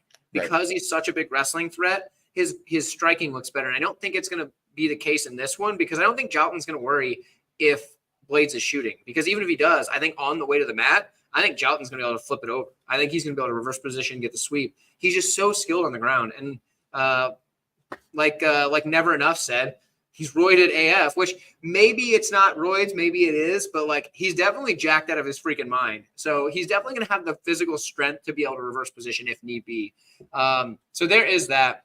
Never Enough also thinks it's going to a boring decision though, because he wasn't able to finish, because Almeida wasn't able to finish there. That's possible, but like you said, I don't know that he wasn't able to, because I feel like he could have. I feel like I think, here's my thought. Maybe he didn't bet the over or bet all this. I think what it was is he wanted to prove that he could, to himself even, that he could go 5 rounds, show that he had the cardio to do it. And Derek Lewis was a perfect dance partner for that, because he wasn't going to be able to do anything at that point. But I was thinking that, but I would have expected him to explode in round 5. Like if he just wanted to answer cardio concerns for everybody, I find that like a little hard to believe. But also then he could have really gone for it in round 5 once he proved to everyone that he could make it there. It was just super sketchy. When somebody's that likely to get a decision, like a finish, I think we just have to keep our eyes open for the temptation that they must face, so, but it's not just the Derek Lewis thing that makes me think some overs hit here. Again, he got Parker Porter late in round 1. Shamil lasted to round 2. I think even Anton Turkali late in round 1. Interestingly, the Jairzinho Rosenstrike was one of his faster finishes of recent. He got him with 3.5 minutes into round 1. But even like a guy like Shamil Abdurakhimov literally like bench pressed him off one time. Jilton was on top and he just bench pressed him off. We know Jilton's a little undersized for heavyweight. We all know that. He used to weigh in at like 203 for light heavyweight fights. Like it seemed like he might not have even had to cut any weight for light heavyweight fights. Now he's around 220. He's added a little more muscle, but it's not just the Derek Lewis fight that makes me think a decision could happen here. Yeah, it definitely could. I do think Almeida's the side though, no matter like short of like a big heavy knockout, right? And we're both on that, which is great, especially because the line is playable, like money line. So you don't need to play anything cute, right? It's just take what you get. Real quick, we don't need to break it down, but if it's Almeida versus Spivak, who would you have? I've got Almeida. What do you think? I would go Almeida too. A very similar matchup to what we have here. Yep, and I think Blaydes is better than Spivak. Not that Spivak's bad. I just think Blaydes is better. So I think if he can beat Blaydes, we definitely think he can beat Spivak, kind of thing. And I know that's MMA math, whatever, but whatever. Either way, let's see. Who do we think is going to be faster? I really think that's probably Almeida. Yeah, it depends. Like at range, he's got decent kicks, but in the boxing, like in the pocket, I think Blaydes is more technical and is going to land faster. So it's tough to say, but I don't expect to see a whole lot of striking here. Who do you think's faster in the transitions, like in the scrambles and like, moving position to position on the mat? I think we both agree. Definitely Jilton. Yep. Okay. So I think outside of just boxing, like pure boxing, I think Jilton's got him beat. So that's good. That makes me feel good. I was going to lay more money on Jilton, but I haven't yet. I wish I would have at plus 100 when I placed my first bet, but I hadn't finished taping it yet. So there was that. But we move on. And this is another one that has a lot. There we go. What's up, Pick'em MMA? Glad you're here, Nick, our boy Nick. Love that guy. Fantastic, dude. I love his videos. Guy's great. I need to get him on here one of these days. I haven't done it yet, but we're going to do it soon. He doesn't know it yet, but now he does. But let's move on to the next one. We have Petr Yan taking on Yadong Song. And I don't remember. You started off the last one, I think. So I think I'll start off this one. Here we go. Petr Yan, Yadong Song. So I hear a lot of people saying that they're picking Yan. A lot of people. I think Jan is very good. I do. I think he's very good. I think he's a great striker. He's a fantastic striker. The problem with Jan, yes, he's a slow starter, but the biggest problem is losing is a habit. And this is another thing that my coach taught me back in the day. Like, you can have all the skill in the world, but if you start losing a lot of fights, one after the other, it messes with you here. And so you need to find a way to beat that. Now, he's taken a long time off since his last fight, and maybe he's figured that out.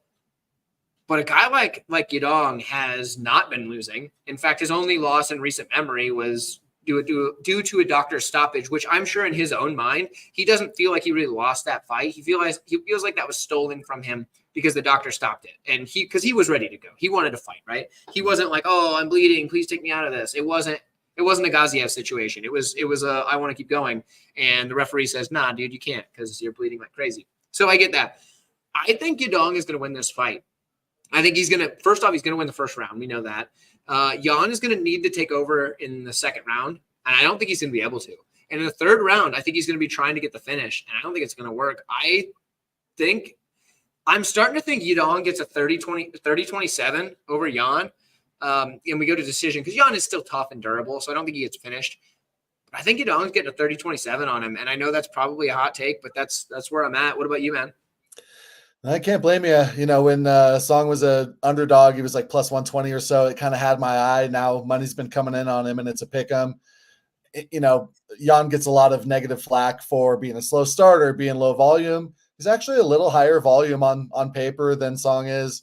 You know, we all know that Peter Yan takes off those early rounds, and that's especially detrimental in a 3-round fight, right? It can hurt you in a 5-round, but especially in a 3-round. And he's even said like, hey, I'm going to pick up my pace, and then just kind of hasn't. You know, there's a couple fighters with that same trend, Marlon Vera, who we're going to talk about, right? Like they spend so much time kind of downloading information, getting the reads, that then by the time they start getting the offense going, the fight's already halfway over. But, you know, I kind of have trouble seeing how Song's going to win this fight besides like absolutely rocking him on the feet. I think Song probably has more power, but Jan's very durable, right? Like, this is just such a tough one.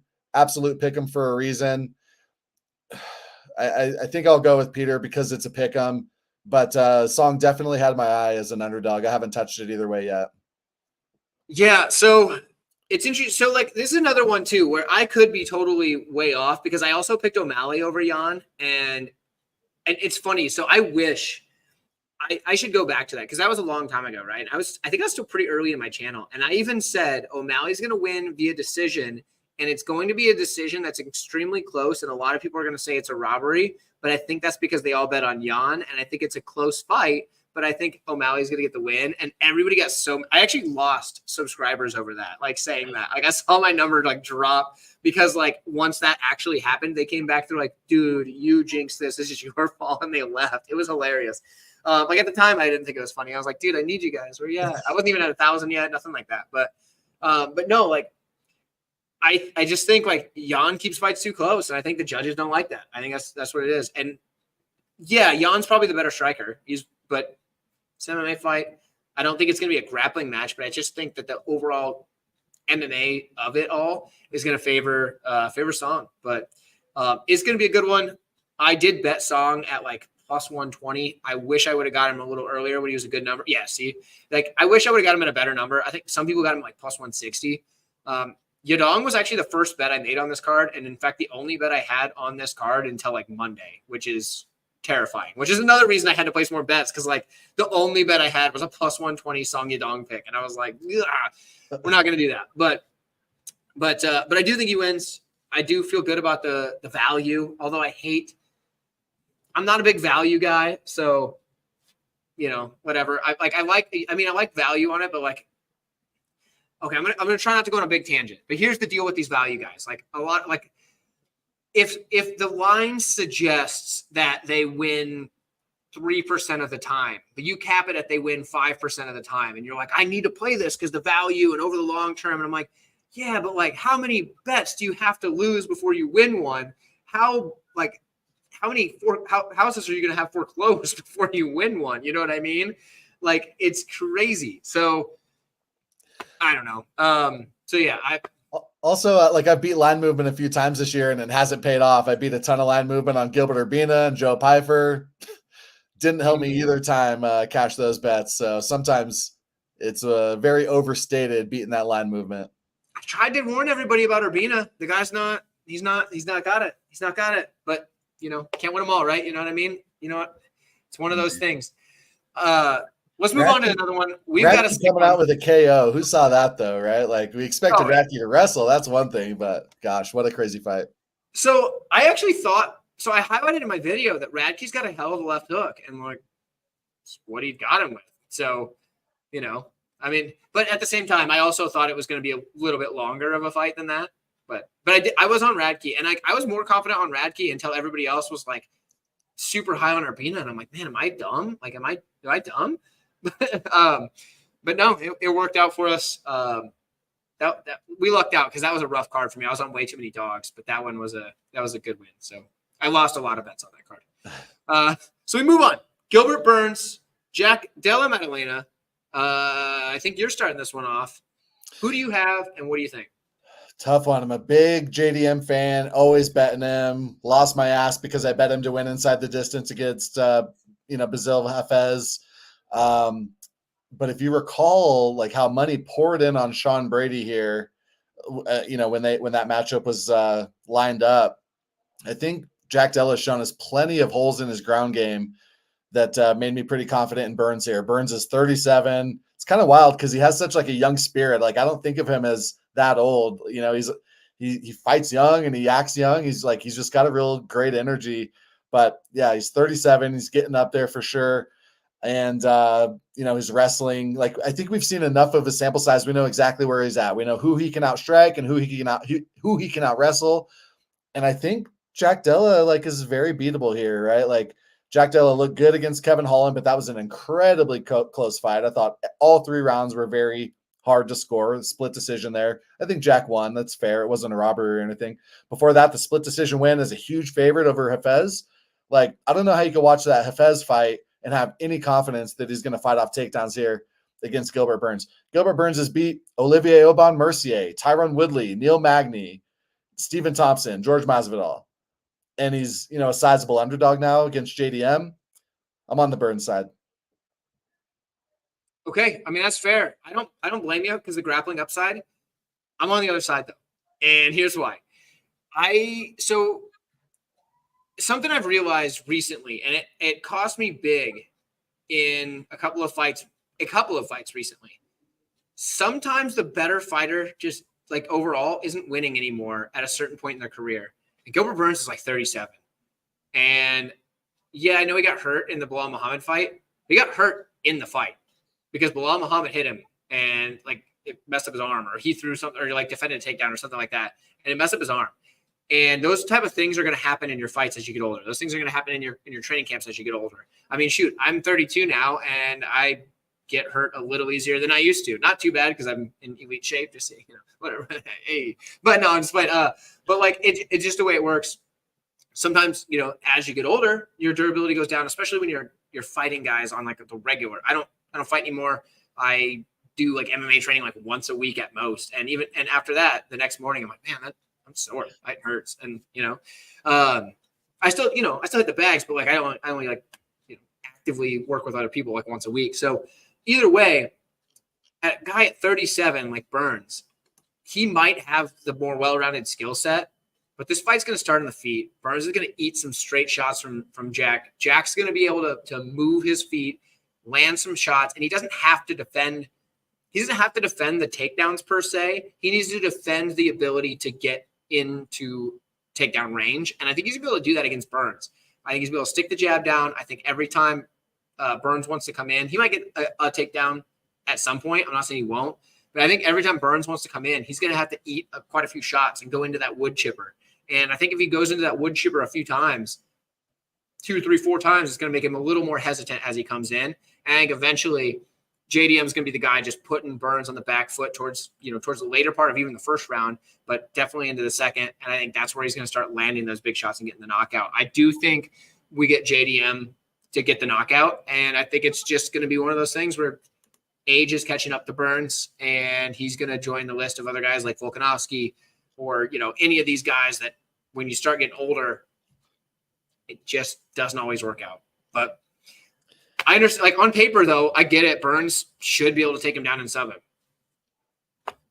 Yeah, it's a tough one. We saw Burns pretty susceptible to the jab against Usman. He actually kind of, pretty much got finished by that jab. You remember Trevor Whitman telling Usman, like, you're going to keep this belt because of the jab. You're the champion because of the jab, right? And then he comes out and actually gets the finish with the jab. That's such an epic moment. But overall, pretty solid durability out of Burns. Like, Burns is able to drop guys with questionable durability like Danny Hot Chocolate Roberts and Rude Boy and, guys like that. But I don't think, like he didn't have Kevin Holland in a lick of trouble. Kevin Holland's never been knocked down or knocked out. We'll talk more about him. But at this higher level, as we see Jack Della continue to move up the rankings, he's not going to be scorching everybody. He's not already, like he's already not scorching everybody. And he's not great at distance. He needs to get in that pocket with you to land those ripping body hooks and those incredible combos. Like he's just got some of the most gorgeous boxing. We all know that. But that's where Burns wants it, right? Burns is durable, got decent cardio for being 37. Such a tough, fun fight. You might ask me again later. I'll answer you right now. This is actually the fight I'm looking most forward to. This one is one that I am also absolutely stoked for. I don't know if it's my most. In fact, my most is probably coming up next. But I am really looking forward to this one. I do want to see how it goes. I also am partially not, though, because I picked JDM to get the knockout, and it'll be sad if he just like flatlines Gilbert Burns. So I'm not looking forward to that if that happens. But it's gonna be a good fight either way, for as long as it lasts. And we can move on to another one, which is a great fight: Kevin Holland and Michael Page, or MVP Michael Venom Page, as the Bellator people know him. They haven't really referred to him as much, like in media days and stuff like that. They're, hey, Michael. And it's like, whoa, that's weird. You don't hear that. This is a good one. I'll start this one off. I really do think Kevin Holland wins this fight, and it's not for the reason everybody else thinks, that it's like, oh, yeah, he's going to wrestle him, he's going to grapple him. I think Kevin Holland's going to just knock him dead off of a leg kick. What's going to happen is, all right, so here's the deal. So MVP, I hope you guys can still hear me. He stands like this, and he does his little like step in, like leg kicks like that, right? What does Holland not do? Holland does not check leg kicks. Holland just eats them suckers. And then when he eats them suckers, how does he counter? He throws back that heavy right hand. What does Holland have? A better reach than MVP. What else does Holland have? Stupid amounts of power for a skinny guy like he is. I mean, he knocked out Jacare from his back, essentially. Like, the dude hits hard. So what I think happens, a couple of those leg kicks for MVP land. Holland says, all right, I'm going to throw a big heavy right hand when he lands one of these and see what happens. And I think he's going to knock him down. I don't think that's going to put him to sleep, but I think he's going to follow it up with some ground and pound. I think that's going to be it. I think Holland's going to knock him out at some point in this matchup. And I think it's going to surprise people a little bit, because they think the better striker is going to be Page. And maybe he is technically a more polished striker. But I think he's getting dropped, and I think he's getting knocked out. What do you think, Free? This is such a tough one. You can't really trust the fight IQ of Holland, right? No. Like, we saw him. He never goes for takedowns unless he's fighting Brendan Allen. He took down Brendan Allen and gets subbed out, right? He lets Stephen Thompson up when he had him down and proceeds to get finished. I think he had the hand injury, if I recall right, but ends up getting a TKO on paper against Stephen Thompson when he was winning that fight on the ground. So I expect this to be like a high-fiving, smack-talking, taunting, flashy. Like, this is JV level. Like, this is Walmart version of Izzy versus Anderson. And, so I tend to think it's going to go to decision. I'm leaning Kevin decision. Kevin's just got great durability, never been knocked out or knocked down, got great power. He's fought tough punchers too, like Joaquin Buckley. He's fought, Santiago Ponzinibbio, like Stephen Thompson, really good strikers, right? And never been in any meaningful trouble against those guys. So I think his durability will check out here. You mentioned it. Those leg kicks from MVP are dangerous. Like that last fight against Yamachi, wild low kick. I've never seen anything like that, where the knee was just visibly damaged immediately. Wild, like gut-wrenching stuff, right? MVP is incredibly dynamic and diverse. But yeah, he's 36. coming off a couple losses, until that Yamachi win. I lean Kevin here in a really close, kind of surprisingly low volume, lots of smack talk, lots of high-fiving type of fight. So, yeah, and that's another thing. If it does get to the like, hey, bro, we're having fun, like fist bumping and stuff, like that just throws out anything that I thought was going to happen in the fight.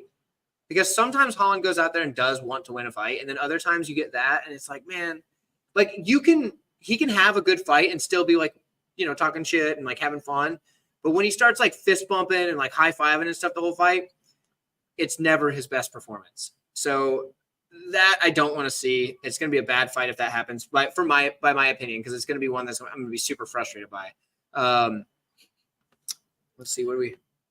Oh yeah. So World of Mixed Martial Arts 5 is a game that they're like an affiliate of mine. And it's a fantastic game, really fun. If you guys want to get a copy, you can get a copy from the link in the description of this video. It's going to be a good time. You're going to enjoy it. Let me know, and I'll tell you where you can find the download for the updated modern roster. But either way, you get it in the link. Save yourself some. I think it's still actually on sale for the Leap Day sale. It might have just gone off, but it was on sale for a bit. So we'll see. Either way, grab yourself a copy. You're going to have some fun.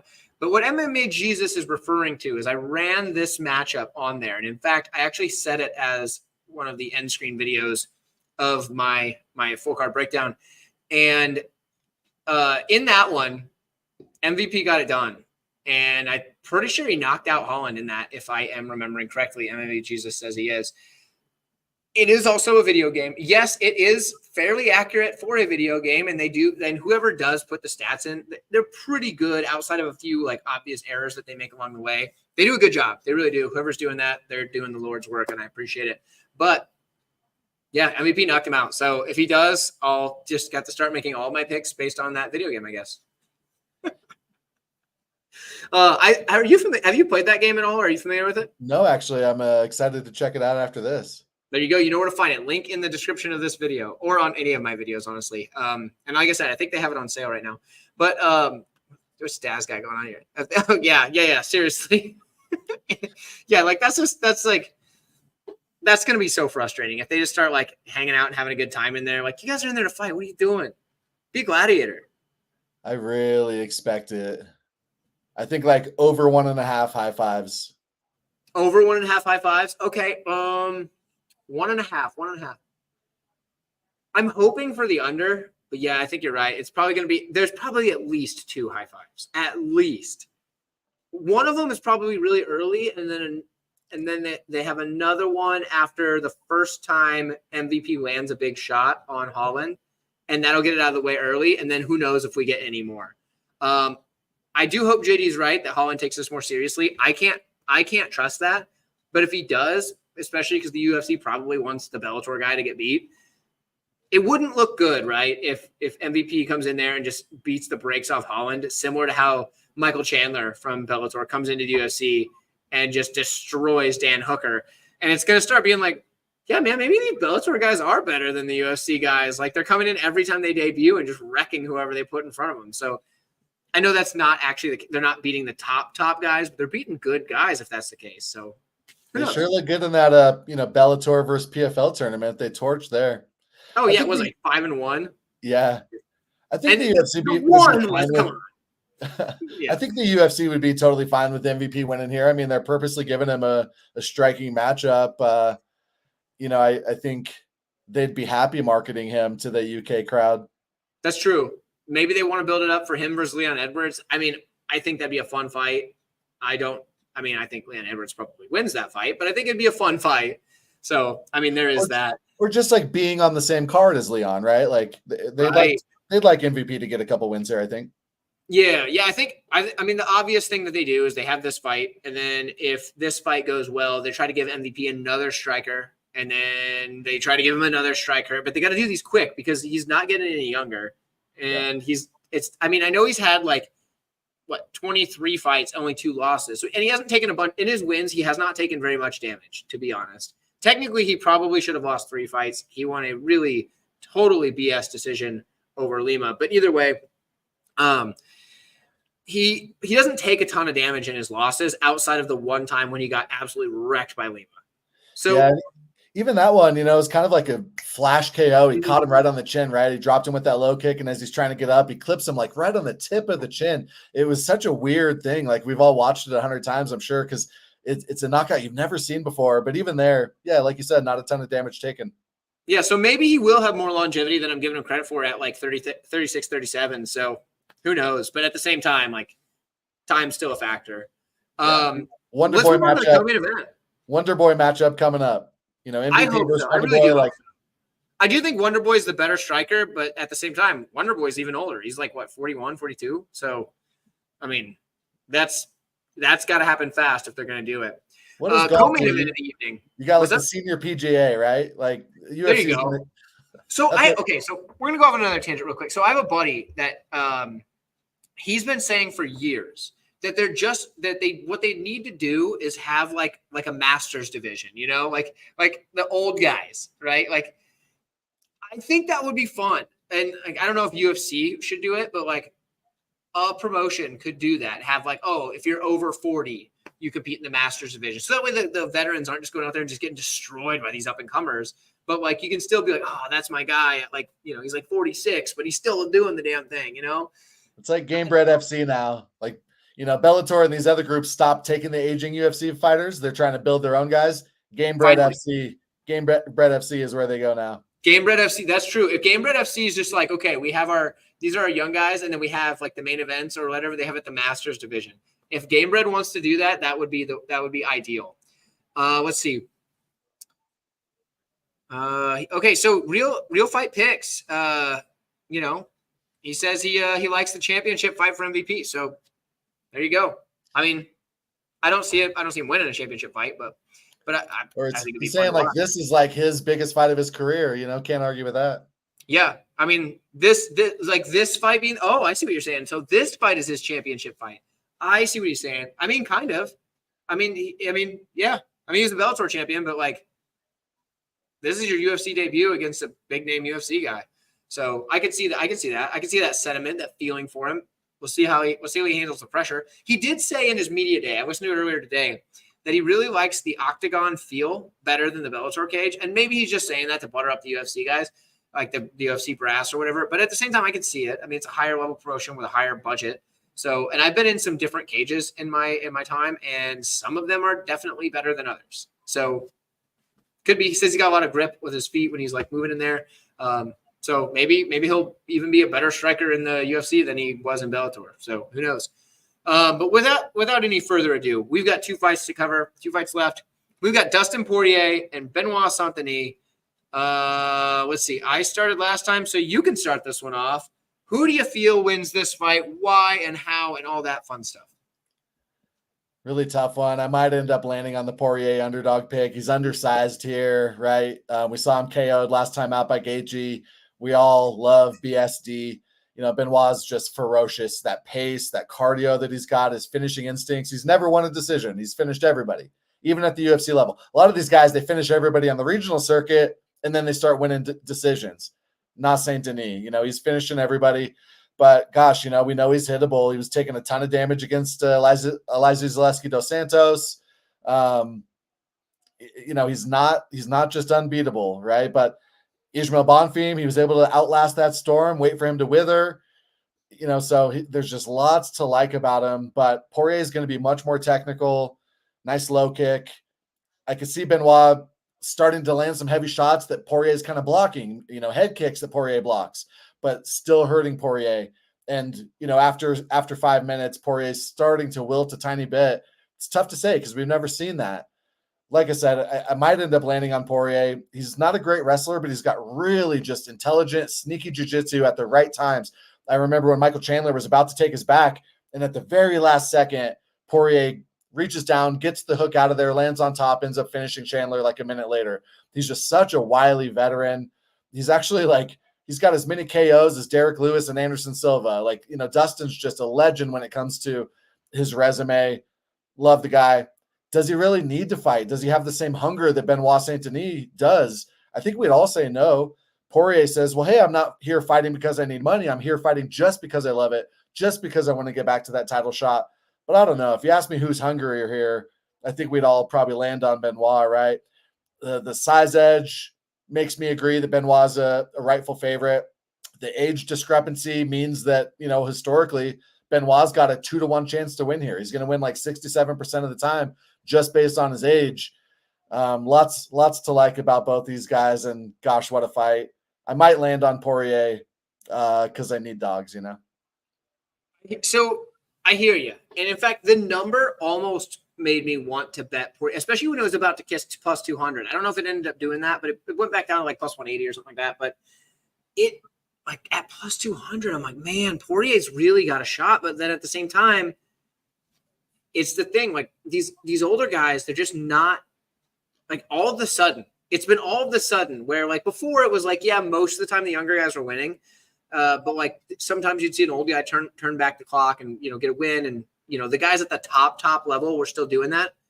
All of a sudden, all of the older guys are just getting run through.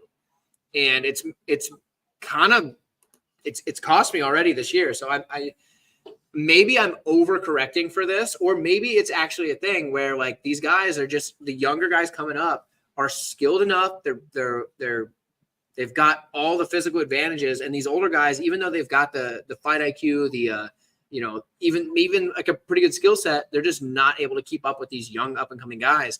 And I think that might be the case here. I think Saint-Denis is going to be able to just put Poirier on his back foot. And the one knock I have about Poirier's striking, outside of him just always grabbing his shorts, which I don't know what's up with that, but outside of that, he does get backed up when he's met with a ton of pressure. And I think that's what he's going to get here. I think we get Saint-Denis to get the win, but because I don't think Poirier is going to put him out. I don't think so. If he does, I'll be really impressed. He does have serious knockout power. He has the second most knockouts in the lightweight division behind my guy, Drew Dober. So other than Drew, Poirier's got the most knockouts in the division. And like, so if anybody could put you out, you would assume it's him. But I think Saint-Denis, he ate shots from Zaleski, and let's be real here. Zaleski has a knockout win over former middleweight champion Sean Strickland. I mean, if that dude's not knocking you out, I don't think Poirier's doing it. Like, Zaleski hits like a truck. Zaleski is the guy that should have gotten the win over Fakhodinov, but the ref didn't stop it, even though he was. But I'm like, come on, man! Like, I'd pick Zaleski in that fight, but it's one of those things where it's like, I think Saint-Denis is going to be durable enough. I think he's going to have the output. I think he's going to put Poirier on the back foot, and I think he probably gets a win. But that said, like, I haven't bet Saint-Denis. I'd be more apt to bet Poirier just out of the fact that we don't know what's going to happen if this fight continues past round 2 or 3. And Poirier is that grizzled veteran. So I think he could get it done. I really do. I think Poirier could get it done, but I'm going to side with Saint-Denis in this one. Do you have anything to add to that at all, or is that it? You touched on it there by talking about how it could go past round 3. Quick reminder to everybody, this is a 5-round fight. I kind of go back and forth on who that favors, but it might favor Saint-Denis. He's got great cardio, and just it's so hard to keep up with the pace and grind that he puts on you. But reminder, be careful on those decision props. We got 25 minutes here. Word. And another thing, for anybody playing DFS, I'm going to give this out now to all of our lovely viewers. If you're playing double ups, guys, you stack this sucker, because the main event, I don't think is going to have near the upside as far as points for DFS as this one, unless we get one where like first round somebody just flatlines the other and neither guy, and then only one guy scores well. But I do think this is going to go a bit into the fight, and I do think that this is going to have the higher pace. And I think it's got a big scoring ceiling. So for those DFS folks, I'm stacking this one. On that note, for folks who aren't as familiar with DFS, you mainly want to stack in cash games. Like if you do 50-50s or double ups in tournaments where you really need to have like the optimal lineup, I would steer away from that a little bit. Definitely. Cash games and 50-50s, Poirier is going to be incredible value. Definitely. Yeah. Poirier and Saint-Denis, stack them suckers in the double ups, the cash games, all that stuff. For sure. And like, yeah, maybe you do it with the main event a couple of times, but this one's the one I think. Maybe I'm wrong. I think. But after we say that, okay, the staph on his forehead. Okay. Do you think there's anything to that? I don't know. You would know more about it than me. I'm curious on your thoughts. To me, historically, I don't read too much into it. Yeah, same. I like if the UFC is going to let him fight, the staff isn't going to matter. Like even if he has it, like it's obviously not to a point that it's affecting him yet. And you've got a while before it starts to affect you because like you can go like a pretty good while before all of a sudden you start getting really weird and delirious and hallucinating and like not knowing where you're at. So he'll be all right as long as they let him fight. Is there a concern that it could have kept him out of the gym for the last month or anything like that? Or no, because if it was at that point, it would look a lot worse. I mean, like it could have kept him out for like a little bit, but he's probably got it fixed. Yeah. Here you go. Sepsis hasn't set in. Yeah, exactly. Daz knows what's up. Yeah, so like it looks fresh enough if it is staph that like it's during the point at which he's probably just cutting weight at that point anyway. So it's not like he's really like getting anything in the gym. So it's probably fine from that. If it was like if it looked like you're like, what the heck is that? That looks terrible. Then you could say maybe he has been out of the gym. But at that point, I think the fight would have been off a while ago. So if they're gonna let him fight, then I don't think it'll affect him whatsoever. It might affect Poirier later because he might catch it, but there is that. So we move on to the main event. We have a handful of people still watching it, still tuning in. What, 20 some odd of you, 28, something like that. So thank you guys for still being here. It is like almost 10 o'clock where I'm from. I'm sure it's much later where some of you are from, or much earlier for some. I don't know. Depending on where you're at. But we move on. We have Sean O'Malley taking on Marlon Vera. And I'm actually starting this one off, it looks like. Great. So, okay. This is one of the toughest fights to call. There's a lot of them on this card. The matchmakers really did their job right. They really did. Like they matched up these fights in such a way that there's a lot of fights where I'm like, man, I don't want to have to make a pick on this. And here's why. Marlon Vera obviously won the first fight. I get that. I don't think there's any dispute in that. It's one of those things where for me, you take that into account, but it can't be the only thing because it did look like it was a perennial nerve kick type of thing situation where his like ankle started to roll and stuff. And like, yeah, that was caused by Marlon Vera, but that's a really small spot to hit. And like, you can't just bank on doing that. Otherwise people do that in every fight. You know what I mean? So for me, I think that is important. And I think that is something to take into account. And Vera's a really hard hitting dude, but I got to assume that O'Malley is going to be able to land more volume because like, that's just what happens. He lands volume, whereas Vera is pretty low volume early in a fight. But Vera's going to hit harder. And I don't think O'Malley is going to knock out Vera. And now this is coming from a guy who is big on O'Malley over Sterling. I told everybody he was going to get him. People kept saying it was like, oh, if Jan could take him down, then so can Sterling. That's not how that works. There's different styles of takedown defense and different styles of takedowns. The style that O'Malley had was perfect for beating Sterling, and that's what it was. This matchup is a horribly scary stylistic matchup for O'Malley over 5 rounds because round 1, O'Malley's probably winning that round. 2, getting closer. 3, getting closer. 4, Vera's probably starting to look good. Who knows who's winning that round, you know what I mean? 5, who knows? Like Vera might knock him out, you know what I mean? Vera does that. He just knocks guys out late in fights. It's what he does. He was losing Dominic Cruz. Dominic Cruz was outlanding him. He was doing that thing where he darts in, lands a bunch of shots, and darts out. He was doing great until all of a sudden, dude's sleeping. So Vera's extremely deadly. And for me, I played this fight by playing O'Malley by decision at plus 100 for a very, very minute amount of money. And then I played Marlon Vera by KO, TKO for the amount of money that I would win with that very minute amount of money. So if O'Malley wins, it's a wash. It's by decision anyway, because he's not knocking out Vera.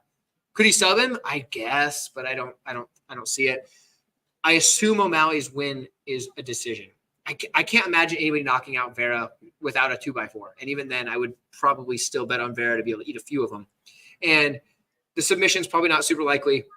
So I got to say decision for O'Malley. For Vera, knockout's probably there. Could he sub him? Yeah, but I think he's going to want to knock him out because that's what he likes to do. So I think if he gets to the ground, it's going to be ground and pound. So I'm going to take both sides and play it that way. And if Vera wins, I make more money. And if O'Malley wins, I get my pick right. I'm going to take Sean O'Malley to get it done via decision. And I think he's going to be able to do that. I think he's going to have some scary moments, but he's a pretty durable guy. We've seen him eat some shots in the past outside of that leg kick that put him down, and then he got beat on the ground. I think he gets it done via decision, and it's going to be tough. It's going to be a hard one, but Free, what do you think? What do you have in this one? Yeah, I agree with pretty much everything you said there. When we think of Vera coming on late, it's different than what I described with CJ Vergara. It's not that he actually starts winning the fights late. He just lands late KOs. He was losing to Dominic Cruz, losing to O'Malley. Who else? He's often losing his fights and then gets that late KO. He was losing to Frankie Edgar and then gets that front kick, right? They completely rearranged Frankie's face. So I'm on O'Malley here. The O'Malley foot thing is a big concern. You and Couch talked about it. That Andre Sukumtath fight, O'Malley could not get up. Sukumtath was losing the decision, and in round 3, O'Malley's on his back, couldn't get up. If Sukumtath just made him get up, it's a TKO win. But he hops on top of O'Malley in round 3, and then, we hear the final bell, O'Malley can't even get up. It was a serious issue in that Sukumtath fight and terrible fight IQ from Sukumtath. I need O'Malley to come through. I got him in a few old parlays. One of them is plus 1082 and just waiting on O'Malley. One of them is plus 2300 and has O'Malley and Kennedy and Nzechukwu and Rose Namajunas.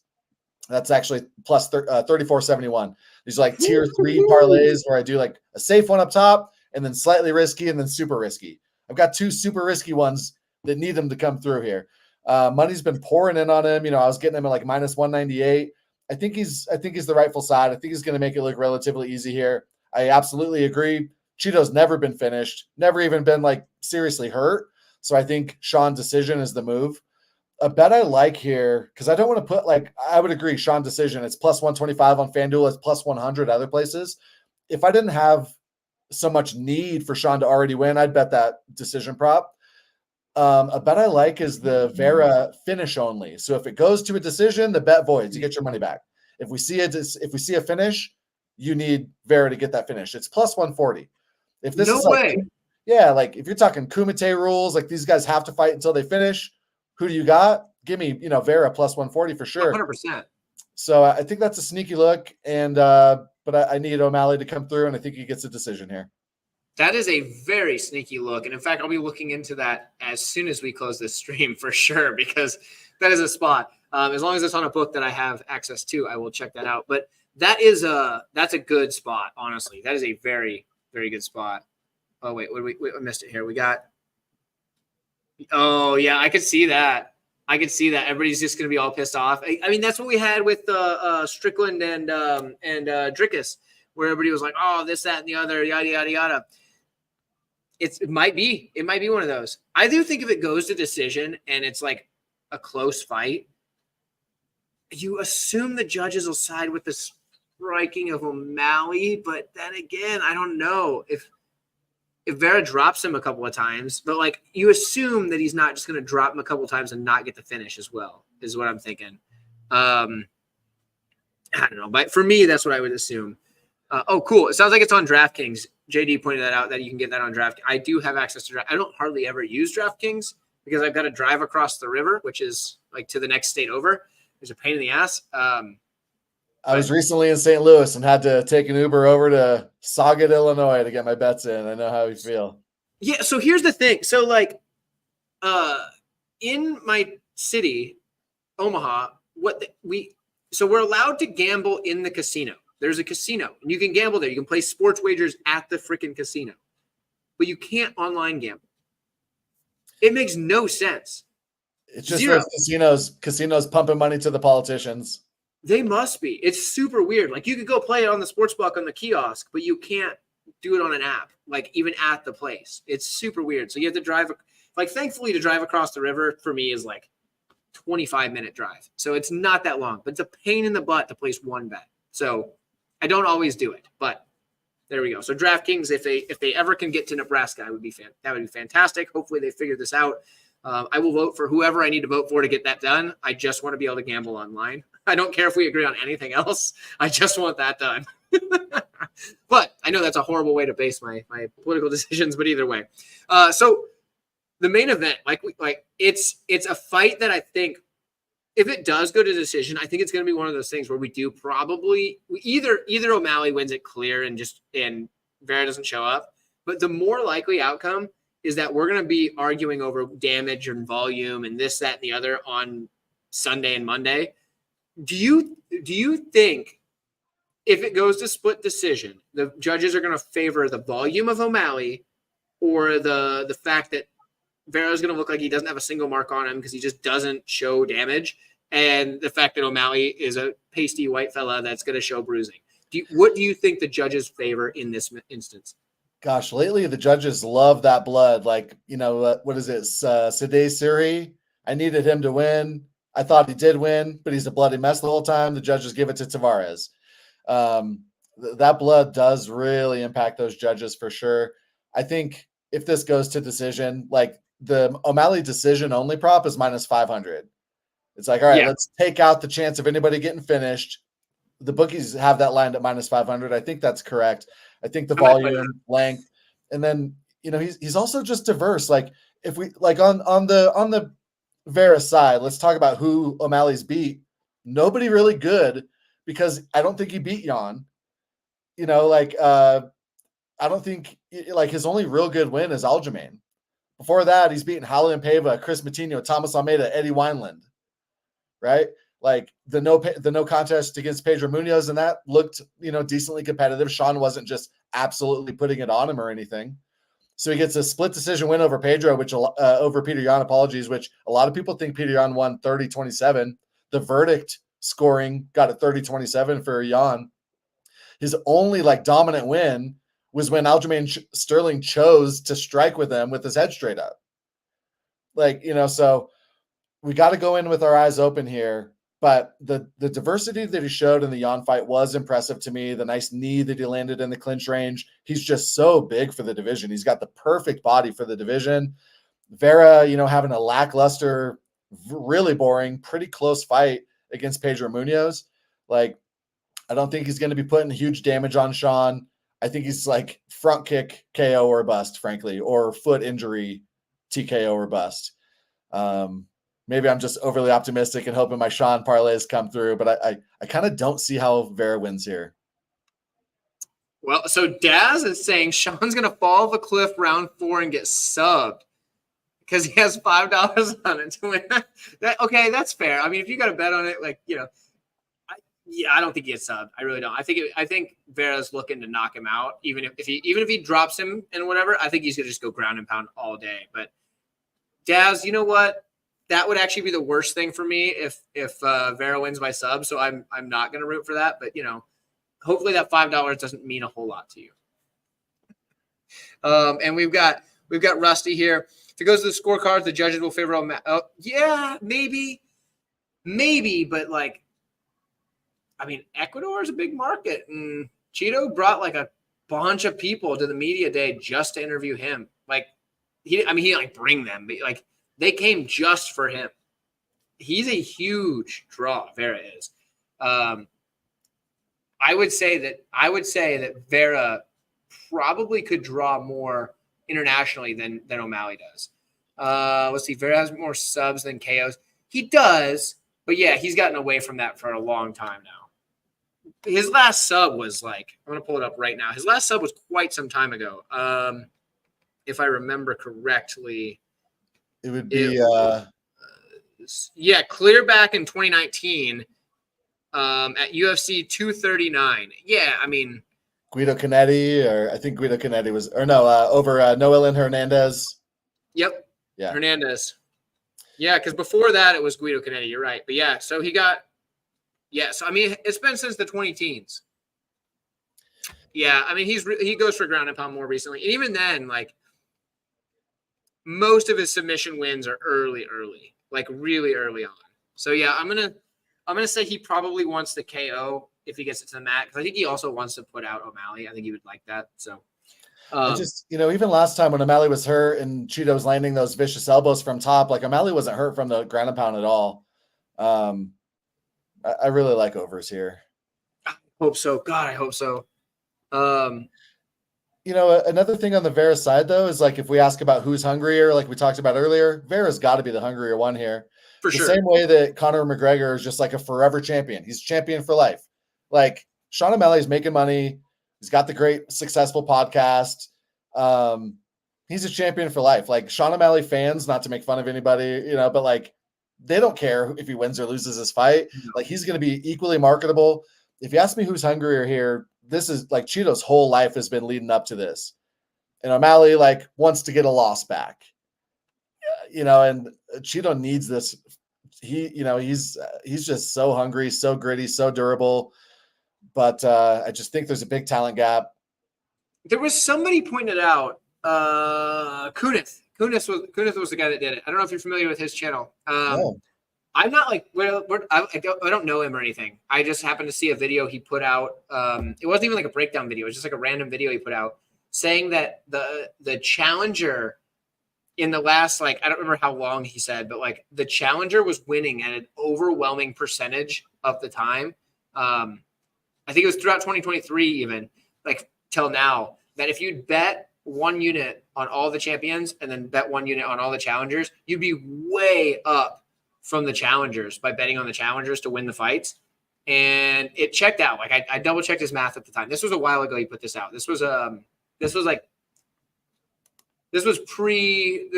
pre UFC 298. It might've been pre 297. I can't remember, but like either way, it checks out. Like the challengers do seem to win, and the challengers are typically underdogs to the champion typically. So like, I kind of get it if you just blind bet it. Lots of main event underdogs winning this year, So early we had Dreykus and folks, but now it's been like 4 in a row. Royval, Jairzinho, which luckily we were on. We were on him. But like it's like 4 or 5 main event underdogs in a row. So that's not a good sign for O'Malley. It's not a good sign for the good guys. I kind of, maybe like Johnny the Greek would say, hey, we're about to see regression back on the other side here, right? Hey, there you go. You're probably like me. We try to push those type of narratives, and like those aren't really trends. Those fights have nothing to do with this fight. We try to look at every fight as its own thing, right? So, but it's something to keep your eye open for sure. And also, Cody from Blood Money MMA, one of our buddies, right? Like we both love that guy. He made a great point, which is that there's a lot of casual money coming in on favorites right now. Last week, we saw some of the most steam we've ever seen. Basharat was minus 350, ends up minus 900. It's because these people don't have the Chiefs and Niners to parlay up every week. You can't parlay Christian McCaffrey anytime TD minus 350. So everyone is just hammering all these favorites. We're seeing big time line movement. It's something to just be aware of. Yeah. I wonder how long that's going to continue too. And I know that the sport's obviously growing. So like maybe it carries longer into like each year. It'll probably carry longer after football season until like their sports book starts running dry because they just keep parlaying up big juice favorites and losing all their money. But yeah, that's a real thing that makes me wonder. Because I remember when I first started, so like I've been a lifelong MMA fan. Like, I competed in the sport even. Like MMA has been part of my life for a very long time. But I didn't really start betting MMA until, well, I was broke and needed to buy groceries. And I was like, screw it. I know this guy's going to win a fight. Let's bet on it. So it was, but, and that wasn't that long ago, right? Because like when I was younger, like, I wasn't worried about that. It was when I owned 2 gyms going into a pandemic, that was like, screw this. I need to get some money coming in. So it was around 2020 sometime that I started actually gambling on MMA, like as a regular thing. And it is weird because even back then, the lines you would get were so much easier to play. Like I remember throughout 2020, I was killing it. And it was like, it felt too easy. And then as time went on, it's like 2021, just killing it. It felt too easy. 2022, okay. I'm still winning, but like, 23, still winning, but like you gotta look for your spots better. And this year I've had some bad cards already. So I don't know. I mean, maybe it's just that I'm not betting on the guys that I know are going to win because the line is just so outrageously juiced. And I think that's part of it. Like before, you'd get a guy like Like, shoot, they gave us Islam Makhachev at minus 190 over Charles Oliveira. Are you freaking kidding me? Like, there's no way we would get that these days, but they gave us that. I bet so much on that. That's the biggest bet I've ever made in my life. I maxed out every book that would let me put money on that. That was easy for me because, I mean, it's Islam. He's fantastic. But at the same time, the lines are so much tougher now. Like, you're getting, like you said, minus 900 on Basharat. That was crazy. I didn't see that coming. I mean, I understand he was undefeated, but Makhachev wasn't 900 over Oliveira, and he should have been. So it's a thing. Have you noticed this as well? What do you think about that? Yeah. One thing, like sometimes we have a tendency as humans to put, it's called like apophenia. Like we want to put a little plot line on everything. We want to explain everything. Sometimes we need to just step back and look at the larger sample size, right? And like, so, we can get in our own heads if we have 2 bad months. That's like 2 bad months over the course of 50 months, 4 years, right? And so, all we can do is just try to do the right things, not make too risky of parlays. I think you can give 75% winners to people and they'll lose sports bets because they make too long of parlays and they vary their unit size. When we win, we bet big the next weekend. And the law of averages says the hot hand's about to cool off. And when we're losing, we got no bankroll, we put $5 on stuff and it hits. And the way the sports book gets you is by saying, oh, I wish I bet more on that. They always want you to wish you bet more. So all we can do is be consistent. Don't vary your unit size and don't try to get rich every weekend. Just try to steal.